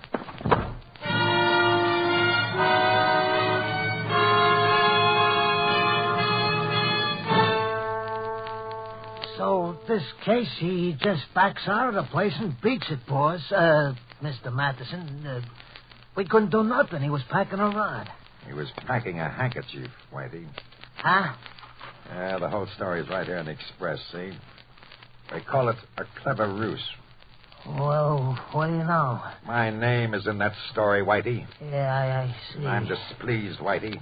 Very displeased. I don't blame you, Mr. Matheson. How did this Casey person learn about me?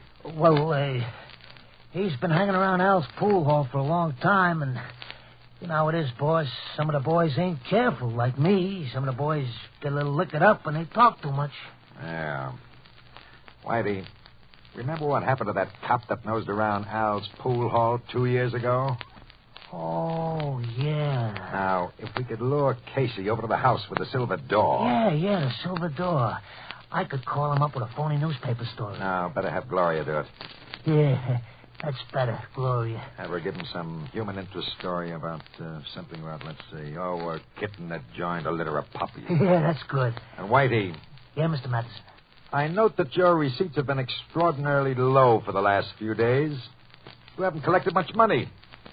Aren't you working, Whitey? Oh, yes, Mr. Matheson. I'm working hard. Well, I'd suggest you work harder, Whitey, much harder. Now get going.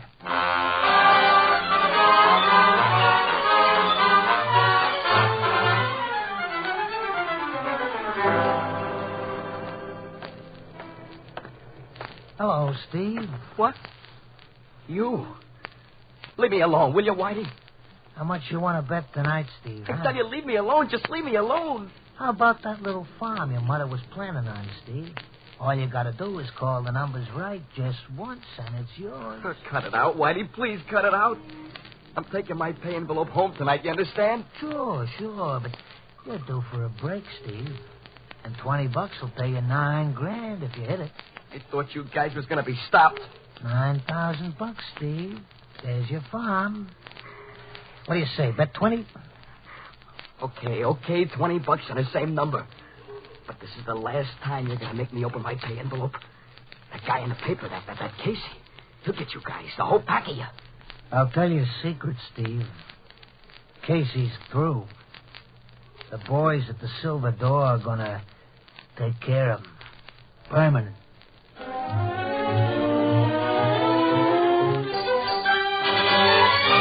Casey, I tell you, it's dangerous. Those boys are out to get you. They're bound to be now. Oh, sure, Ann, Well, but keep this whole business up, will you?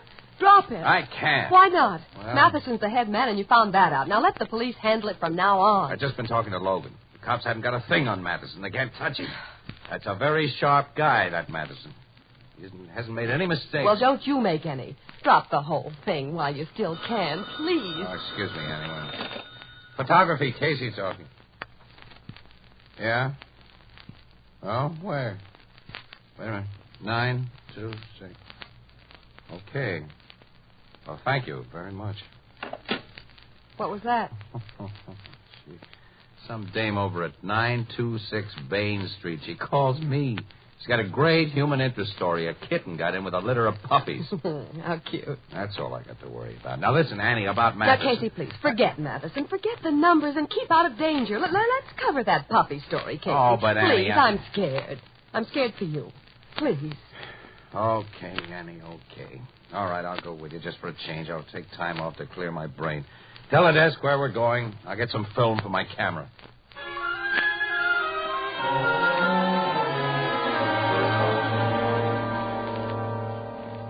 Quite sure everything is taken care of, Whitey? Don't worry, boss. Case you'll be here.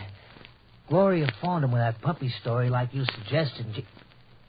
Mr. Madison. What? That's him. That's Casey getting out of that car just across the street. Oh.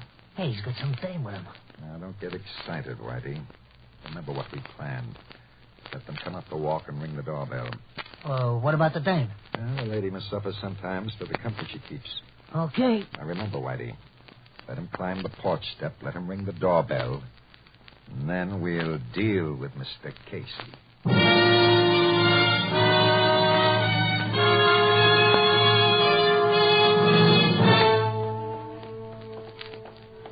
This is it, Casey. 926 Bain Street. Yeah. Mm-hmm. Watch it, Annie. Yeah. Porch steps are rickety again. What? Wait. Oh, Mrs. Polachek. Oh, Mr. Casey. Mr. Williams, thank goodness I catch.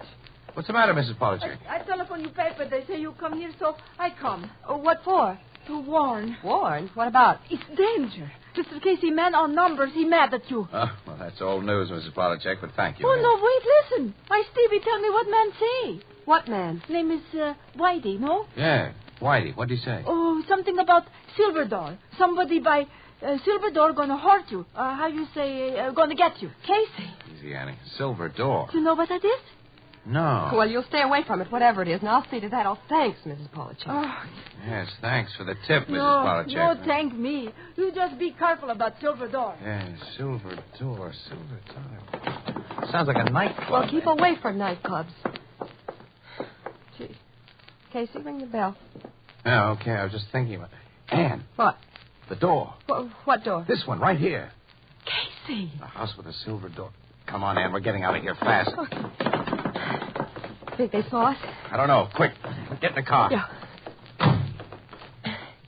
Hurry. I am. Take a look at the house, Ann. See anybody? No.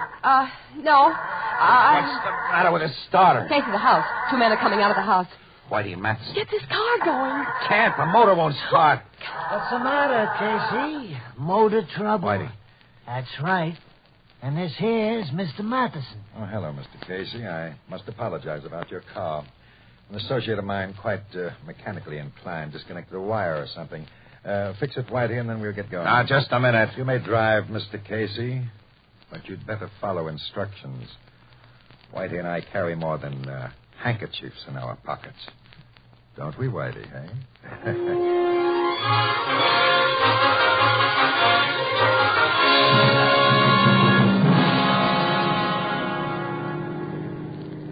Take your next left, Mr. Casey, please. You're not going to get away with this, Madison. Why not? Because the cops know I tied you up to the numbers racket. Go on. Well, if anything happens to Casey or me, the police will know you're responsible. Not if anything happens, Miss Williams. What do you mean? The police might very well suspect me in a crude case of murder, say, shooting or knifing. But if Mr. Casey happened to drive this car off a cliff... I'm not likely to drive it off a cliff. Oh, yes, you are, Mr. Casey.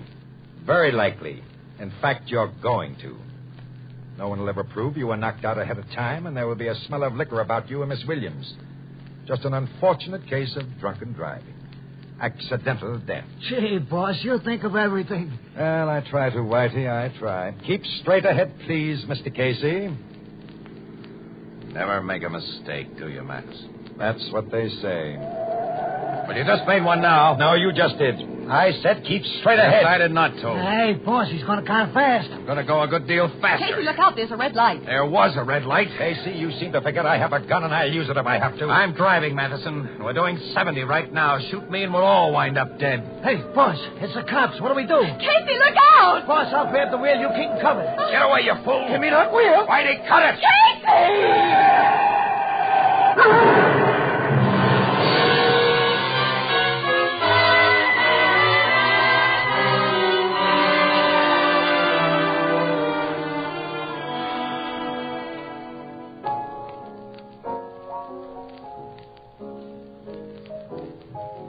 Casey, another pillow behind your back? Oh, no, thanks, Bert. Miss Williams, another pillow under your... No thanks, Ethelbert. Gee, you two look terrible. Gotta see the other guys.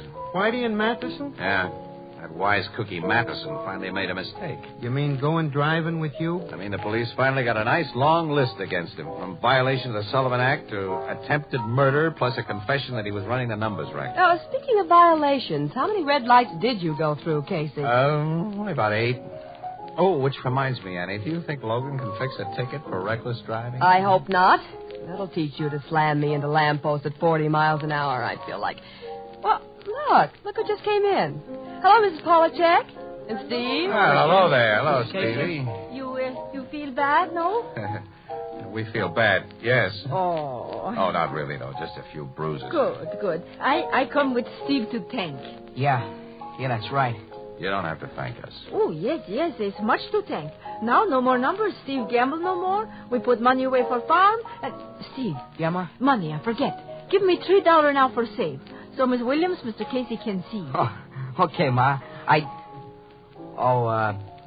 Settle for $1.50, Ma? Steve, you No, take it easy, Ma. Take it easy. But, Steve, what'd you do with $1.50? Well, look, I broke your sugar bowl, remember? And, well, you always like blue, don't you? So I bought a blue sugar bowl to start fresh, Ma. Oh, here. You are good boy, Stevie. Good boy. Blue sugar bowl no cost $1.50. Yeah, I know, Ma. So? Well, I had to buy some flowers for Miss Williams, didn't I?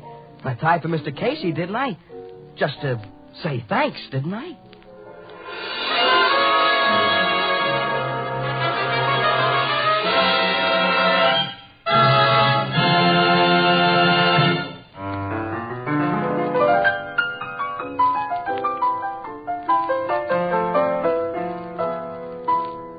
Tonight's adventure was written by Alonzo Dean Cole. Stott Cotsworth played the part of Casey, Jan Miner was Anne, and John Gibson was Ethelbert. Next week, another adventure of Casey, crime photographer. This is the United States Armed Forces Radio Service, the voice of information and education.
On the scene, crime photographer.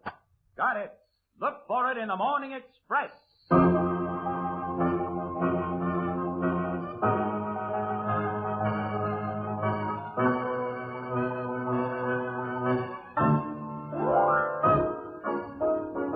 CBS Radio brings back Crime Photographer, another adventure of Casey, ace cameraman of the Morning Express, who covers the crime news of a great city. With the original cast, author, and director, Crime Photographer, played by Stott Cotsworth and written by Alonzo Dean Cole, tonight presents Road Angel.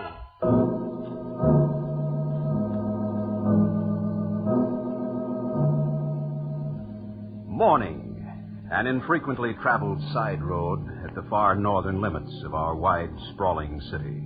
Police cars are there, and a grim-looking enclosed truck which bears the legend, City Mortuary. Another car appears, draws to a halt, and discharges Casey and Ann Williams. Captain Logan and the tech men are back among those trees, Casey. Yeah, I see him, Annie. Hi, Logan. Hello. Morning, Miss Williams. Oh, hi, Captain Logan. Hi, Charlie, Pete, Frank. Hi, Case. Well, who's been killing who today? That I don't know yet. This guy was bumped off sometime last night. Mm-hmm. He was a big man. Yeah. Looks like whoever shot him collected a little trouble himself, Miss Williams. Look at the skin knuckles on his right hand. A big boy here must have taken a healthy poke at somebody and connected, huh? 2 bullet holes in his head.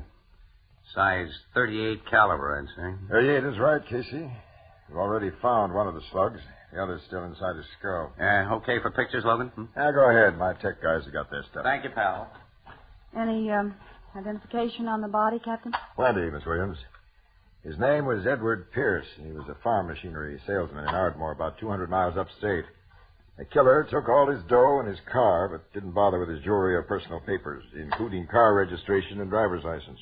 Oh, robbery motive then. Looks like. Hitchhiker job, Logan? That's my guess. Whoever he picked up must have pulled a gun and forced him out of his car here. Pierce took a poke at him and bang, bang. A kid cutting through this patch of woods on his way to school this morning discovered the body. Too bad this job wasn't done a little to the north of here, Logan, outside the city limits, huh? Yeah, less than half a mile, and cops in the next county would have had the headache. Why does everything happen to me?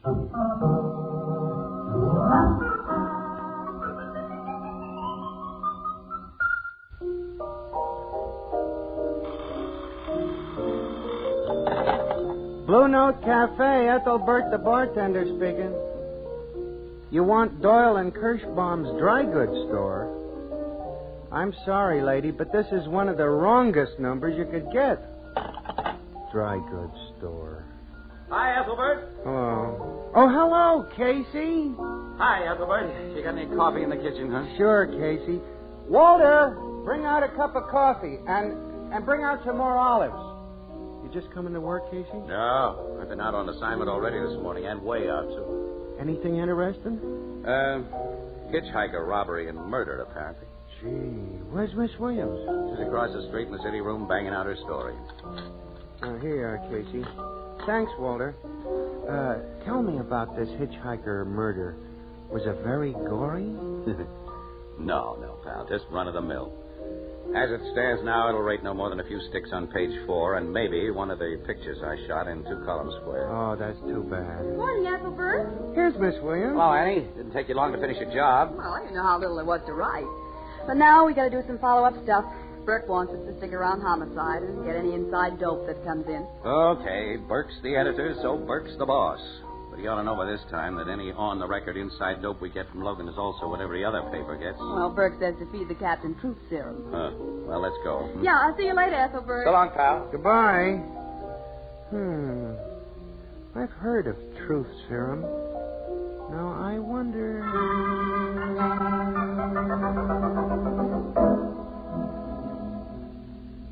As I've just informed several of your competitors, Miss Williams, the state police found Pierce's car, undamaged and containing some very interesting exhibits. Well, how nice for our competitors, Captain. What are the exhibits? A fully loaded 9mm Italian Beretta pistol. It was wedged out of sight between the cushions of the front seat. And some beautiful fingerprints on the car door of a hoodlum named Carl Flagler, who was paroled about a month ago. Oh, well, it looks like you're pretty close to your killer then, huh? Seems so. There's an 8-state alarm out for Flagler. Yeah, it'll be a relief to have an easy one for a change. Excuse me. Go ahead. Homicide, Captain Logan speaking. Put him on. State police again, Casey. Yeah? Hello, Colonel. You have? Oh, that's just swell. Say, that really does it. Now, what did the punk say? Sure, they're all innocent. Oh, you bet I'll come up. And see you this afternoon, Colonel, and thanks a million. They've got Flagler at headquarters barracks in Clinton County. And when he was picked up, he had cartridges for that 9mm Beretta pistol in his pockets. Well, looks like everything's over but the execution. You know, it's a nice day for a drive up to Clinton County, Annie. We'd be getting away from some humdrum work. Maybe the boss would... I'll call Burke right away and ask him. Yeah, tell him we can go in Logan's car and save the paper gas mileage. You chiseler. Say, Logan, you know, tying Flagler up with a 9mm foreign pistol kind of unties him from the 38 revolver slugs that went into Pierce's head. I've been trying not to think of that. What are you trying to do, spoil a beautiful day?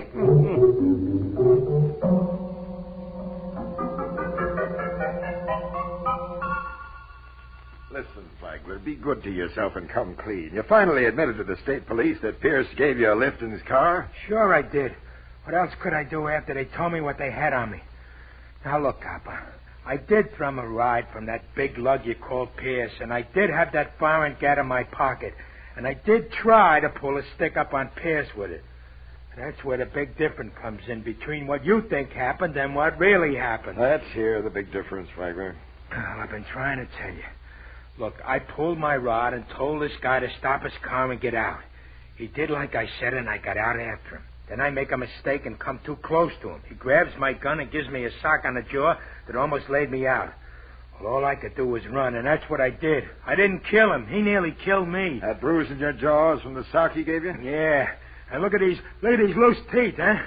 They prove I'm telling the truth, don't they? We can prove enough to burn you, Flagler. No jury will doubt that you killed Pierce. But I didn't. He was alive the last time I saw him, and he had my gun. I didn't have nothing to kill him with. You could have had 2 guns, couldn't you? I didn't. I swear I didn't. I'll tell you. I'm through with him for the time being, Colonel. All right, Captain. Take him away, Sergeant. Come on, Casey. Okay.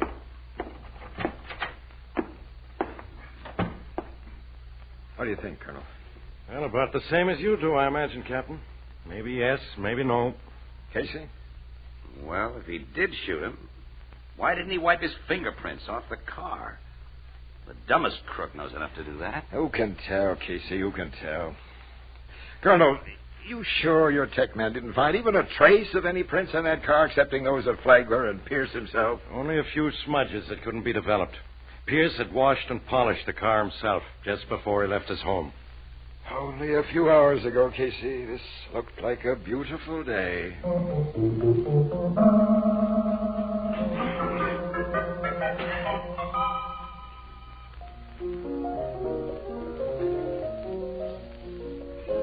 Anything new on that hitchhiker murder, Miss Williams? Well, plenty. Ethelbert, haven't you seen the Morning Express yet? Why, no. A fella left a Morning Globe on the bar here, so instead of buying your paper, You know, just imagine this fella. He'd rather save a nickel than read fresh news, Annie. I gotta be saving, Casey, when a certain friend of mine has owed me $16.50 for 2 whole weeks. Look, I told you you'll get it out of my paycheck this Saturday, and incidentally, it's $15.60, not $16.50. Casey, I distinctly remember. Oh, so do I. $15.60. What's plenty new on that case, Miss Williams? Well, another robbery and murder. Apparently by a hitchhiker on the same highway between here and Ardmore. Yeah? Yeah. Guy's body was found last night. He was shot by the same .38 that killed Pierce. And Carl Flagler was in jail when it happened. That proves... But at least proves that Flagler didn't pull the second job. Yeah. Is this new killing up to Captain Logan? No, it's outside of his jurisdiction. You know what I can't get through my head is how could Pierce have been dumb enough to pick up another hitchhiker after Flagler had tried to stick him up just a little early? Well, maybe he didn't. Maybe he picked up somebody he knew. Well, either that or... What's the big for? You know, most guys will pick up a woman, Annie, and under any circumstances, especially if she's reasonably young and good-looking. Oh, the voice of experience. Well, I've never seen you turn your back on a handsome guy unless there was a handsomer one just behind you. That's because the wise female knows that the predatory male must be carefully watched. Sure. Listen, few guys will squawk to the cops when a dame puts something over on them. Often they got good reason to keep their mouths shut. No doubt. Look, Annie, if the boss will give me a go-ahead plus expenses, I'm going to give this idea a play. How? Well, by burning up some gas along the highway between here and Ardmore, leisurely, on the lookout, and alone, and in search of company.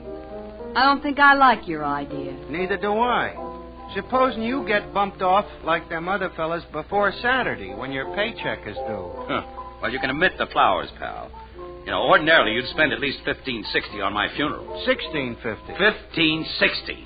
I'm on my way to Proposition Burt right now. I'm going to see you later, Ethelbert. $16.50. 1560.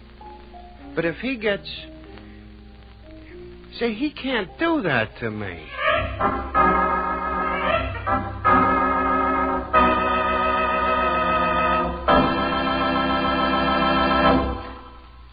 We'll return to Crime Photographer in just a moment. Kathy and Elliot Lewis, on stage, formerly heard at this time on CBS Radio, have left on a brief vacation. They'll be back at an early date at a somewhat later Wednesday night hour over most of these same stations. If you've enjoyed the original dramatizations and fine performances of this outstanding Hollywood acting family, be listening for the early return of Kathy and Elliot Lewis on stage at the Star's Address.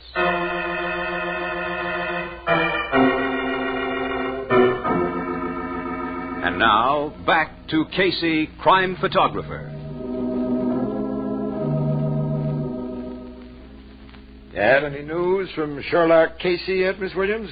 I haven't been notified that he's caught up with any murderous lady hitchhikers. Neither have I, Captain Logan. Last night, after the first day, he phoned me from upstate and said 2 gals had thumbed rides with him. One turned out to be a lady librarian, and the other tried to sell him a magazine subscription. Casey expected sympathy, and I didn't give it to him. The guy's young, Miss Williams, like Jack Benny. Let him live and learn. Seriously, Logan, do you think he has a real idea? Seriously, Anne? I think he has.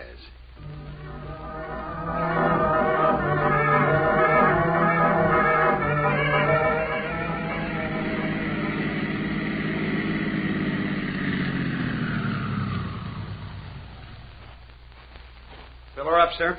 Yeah, please. The oil in the water's okay. Mm-hmm. Hey, you look tired, mister. Been driving a long way? Mm-hmm. 4 days, pal. From way out west or way down south? No, just up and down. 1 lady librarian, 3 discontented wives, and more sales ladies. What'd you say? Huh? Oh, I'm just talking to myself. If you hear me answer myself, call the white coats. I don't understand you, sir. Ignore it, pal. Uh-huh. Okay. Say, did you ever hear of a gal hitchhiker along this highway who puts the big B on guys who pick her up? No. Yeah, that's what they all tell me. You a cop? No. That's a dumb newspaper guy who's getting desperate. Charge the gas you put in. Here's my credit card. Casey's the name, huh? That's right. Address, morning. Say, you ain't the fellow who takes all those crime pictures. Well, I'm one of the fellows who takes some of them. You up here about that killing of Ed Pierce? I was. Now I'm about ready to fold my tent like the Arabs and silently blow. Excuse me, but that line is, and as silently steal away. Oh. I like poetry. That's nice. I like Mr. Pierce, too. He's a nice fella. What? You knew him? Oh, no, not well, just as a customer. Oh. That Carl Flagler was arrested. Couldn't have killed that second fellow who was a bumped off. No. And I don't believe that Flagler bumped off Pierce either. Neither do I. Mr. Casey, I have heard something about a girl hitchhiker. You have? Yeah. Look, if it's anything I can use, you'll get $100 in the Morning Express, pal. And your name will be kept dark if you want it that way. No. I don't want any money. But I do want my name and business kept confidential, though. All right, that's how it'll be. All right. I'm not going to stall or beat around a bush. I didn't just hear about a girl hitchhiker. One was in my car, and she took me. Pal, you're the break I've been praying for. That goes double. I felt like a skunk for not going to cops, is what I got to tell you, but I'm a family man, Mr. Casey. I got kids. I live in a small town, and if I told the police about me picking up a girl hitchhiker... I know. Go ahead. Well, since this girl's pulled her stuff and a lot of other fellas besides me, so I was hoping one of them would speak up. Tell me about the girl. Well, here's the works. Just 3 weeks ago, come Tuesday, I was driving alone to the big town when, stand beside the highway, I saw a young woman. She had one of those little overnight bags in one hand, and she wasn't summoned like some do, but just standing there looking wistful. Yeah, I've fallen for that approach. The wind was blowing, pulling her dress kind of tight against her figure, and she had a swell figure. You know what I thought to myself? Maybe you better not tell me. Huh? Oh, well, anyway, it sounds crazy, and it was crazy, but I said to myself, Dan Reynolds, that girl with her dress flapping like wings, looks like an angel of the road. Road angel, huh? Oh, like I remarked a while back, I like poetry. Yeah, I see.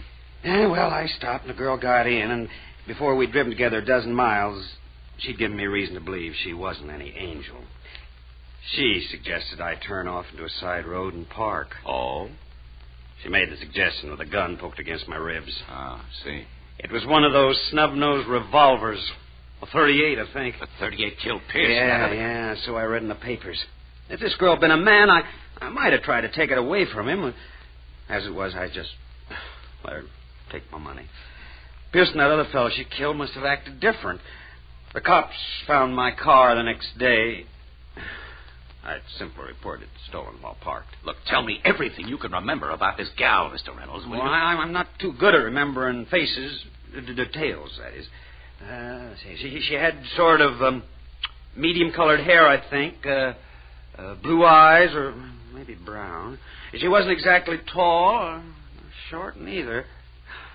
But her figure. Mm-hmm. I look for a road angel. That's her, Mr. Casey. Till after she gets inside a man's car.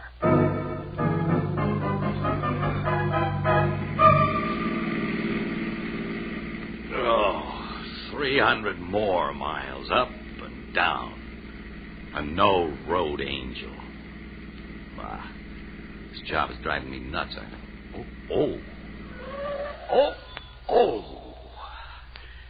Can I give you a lift, sister? Oh, thanks. I was hoping somebody would stop. Oh, sure. Let me put that little bag of yours in the bag. Oh, it doesn't take up much room. I'll keep it beside me. Oh, okay. How far are you going? Canesville. A few miles this side of it, really. You going that far? Sure, farther. Right through. Oh, that's fine. Beginning to think so, too. My name is Casey. You care to give me yours? Why not? I'm Doris Chapman. Doris. Okay. Or do you want to be Miss Chapman? Does your wife permit strangers to call her by her first name? My wife? You know, a husband never knows what his wife permits strangers to do when he's not around. That's a very cynical statement. Oh, yeah, I'm a real cynical husband. You married? No. Engaged? Divorced? No. How old are you? I'm 21, Mr. Casey. But aren't those rather personal questions? I'm beginning to wonder. About what? Angels. Angels? Uh-huh. Maybe the wrong angel.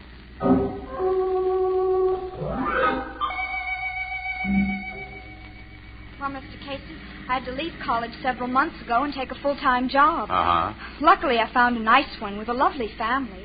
The job pays well, but supporting my younger brother, I must economize. Oh, sure. Well, that's why I try to save bus fare as I've done with you. Oh, I didn't mean to tell you all this, but you've been nice. Not like a lot of men I've met, so I owed you an explanation. Oh, no, you didn't. Not at all, you did. Gee, I'm mighty glad you felt like giving it to me, though. You're an okay kid. How often can a guy be wrong? Men are always wrong. What? This is a gun you feel in your side, sap. Why, I see it is. It's a 38, snub-nosed. Turn right. You're calling the turns. I always do. Boy, you really fooled me with that act of yours. I've got different acts for different men. You know your men, huh? I've had reason to know them. They're all lousy. Now stop your car. Now get out. Okay. Give me your dough. Here's my wallet. Help yourself. Thanks. Now take a nice long walk. That's what a man told me to do one time when he threw me out of his car. So long, sap. So long. Angel. How could she? Oh, how will I ever explain this?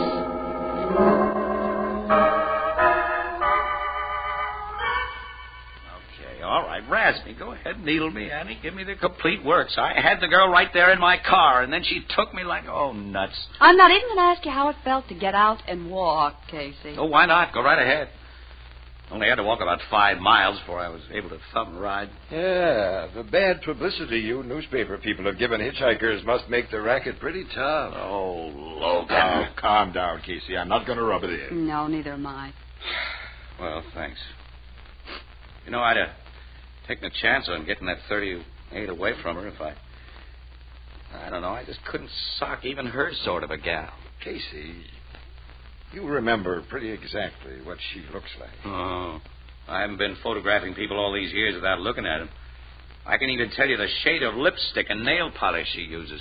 You didn't have that sort of description to go by. Miss Williams will have it. Huh? Annie will have Me? Casey, from what you told us, this road angel is very anti-man, which has given me a kind of a sort of a idea.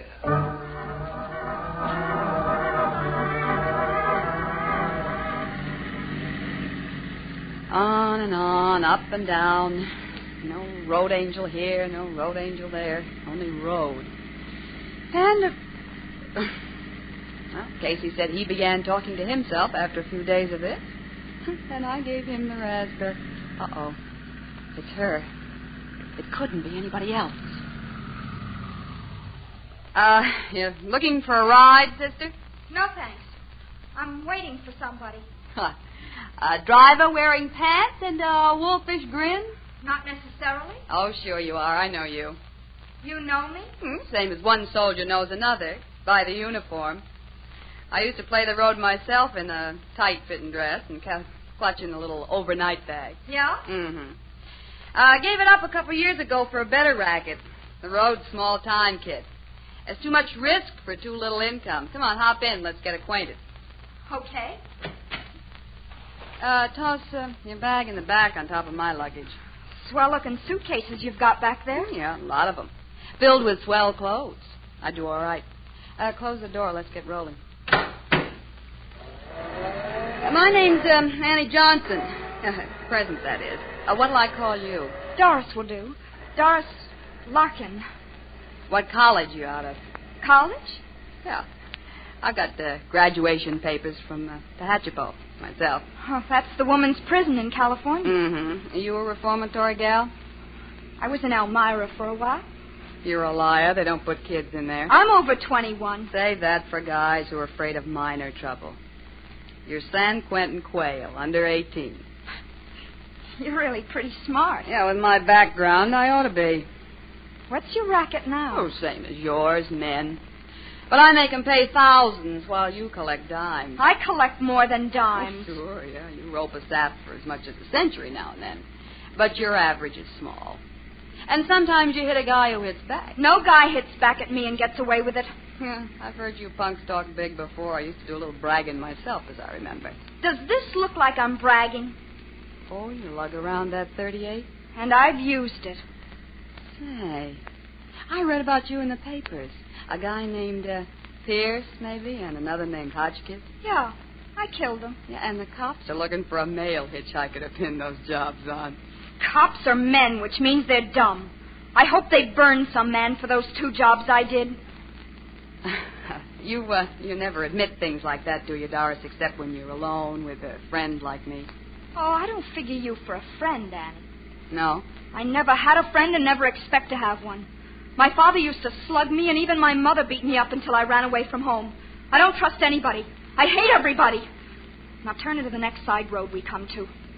You're going to take me, huh? For all you've got.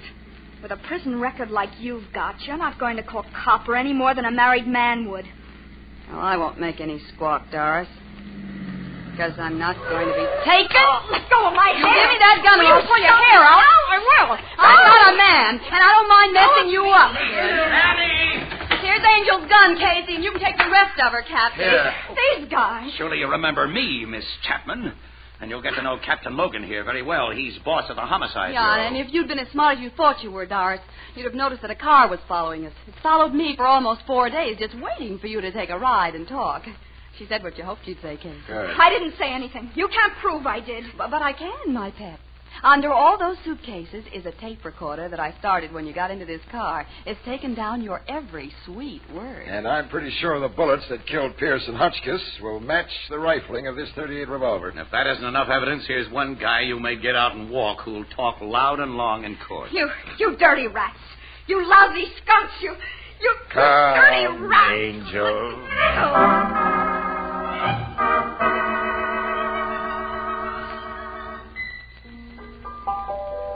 That Doris's .38 revolver proved to be the one which killed them fellas, huh, Casey? Yeah, Ethelbert, that's right. And that, plus the confession that Miss Williams got, will bring a conviction from even the dumbest jury. Meaning all male jury. And Doris is just a little over 18, so she won't go before a juvenile court. She gets the works. Any girl as bad as her deserves the works, I suppose. Well, the people who made her bad deserve it, Ethelbert, too. Kids like her don't just happen, you know. No, they don't. But no matter what it is that makes mad dogs, they can't be allowed to run loose. Yeah, let's talk about something else, huh? I know what. That money you owe me, Casey. Oh, never mind. While you was out of town, I couldn't expect to collect it, but now... Well, I haven't forgotten it, pal. Here. There you are, $16.50. $16.50? Well, that's right, isn't it? Sure, it's right, but $16.50. Miss Williams, did you feed Casey some of that truth serum you were getting for Captain Logan?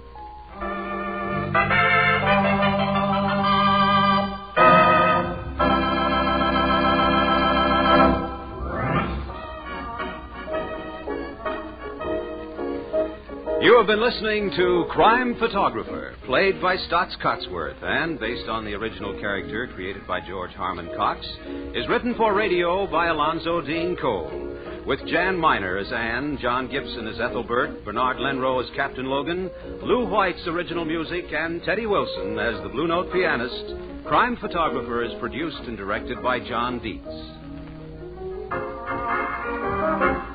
Join us again next Wednesday night at the same time for another fast-moving adventure with Casey, Crime Photographer. For our men in uniform overseas or anywhere away from home, home is mail call. Through the letters you send to those you know, you brighten life and make home close. Write often all the items you know about the place you left behind. Make your friend or relative glad instead of sad when mail call rolls around.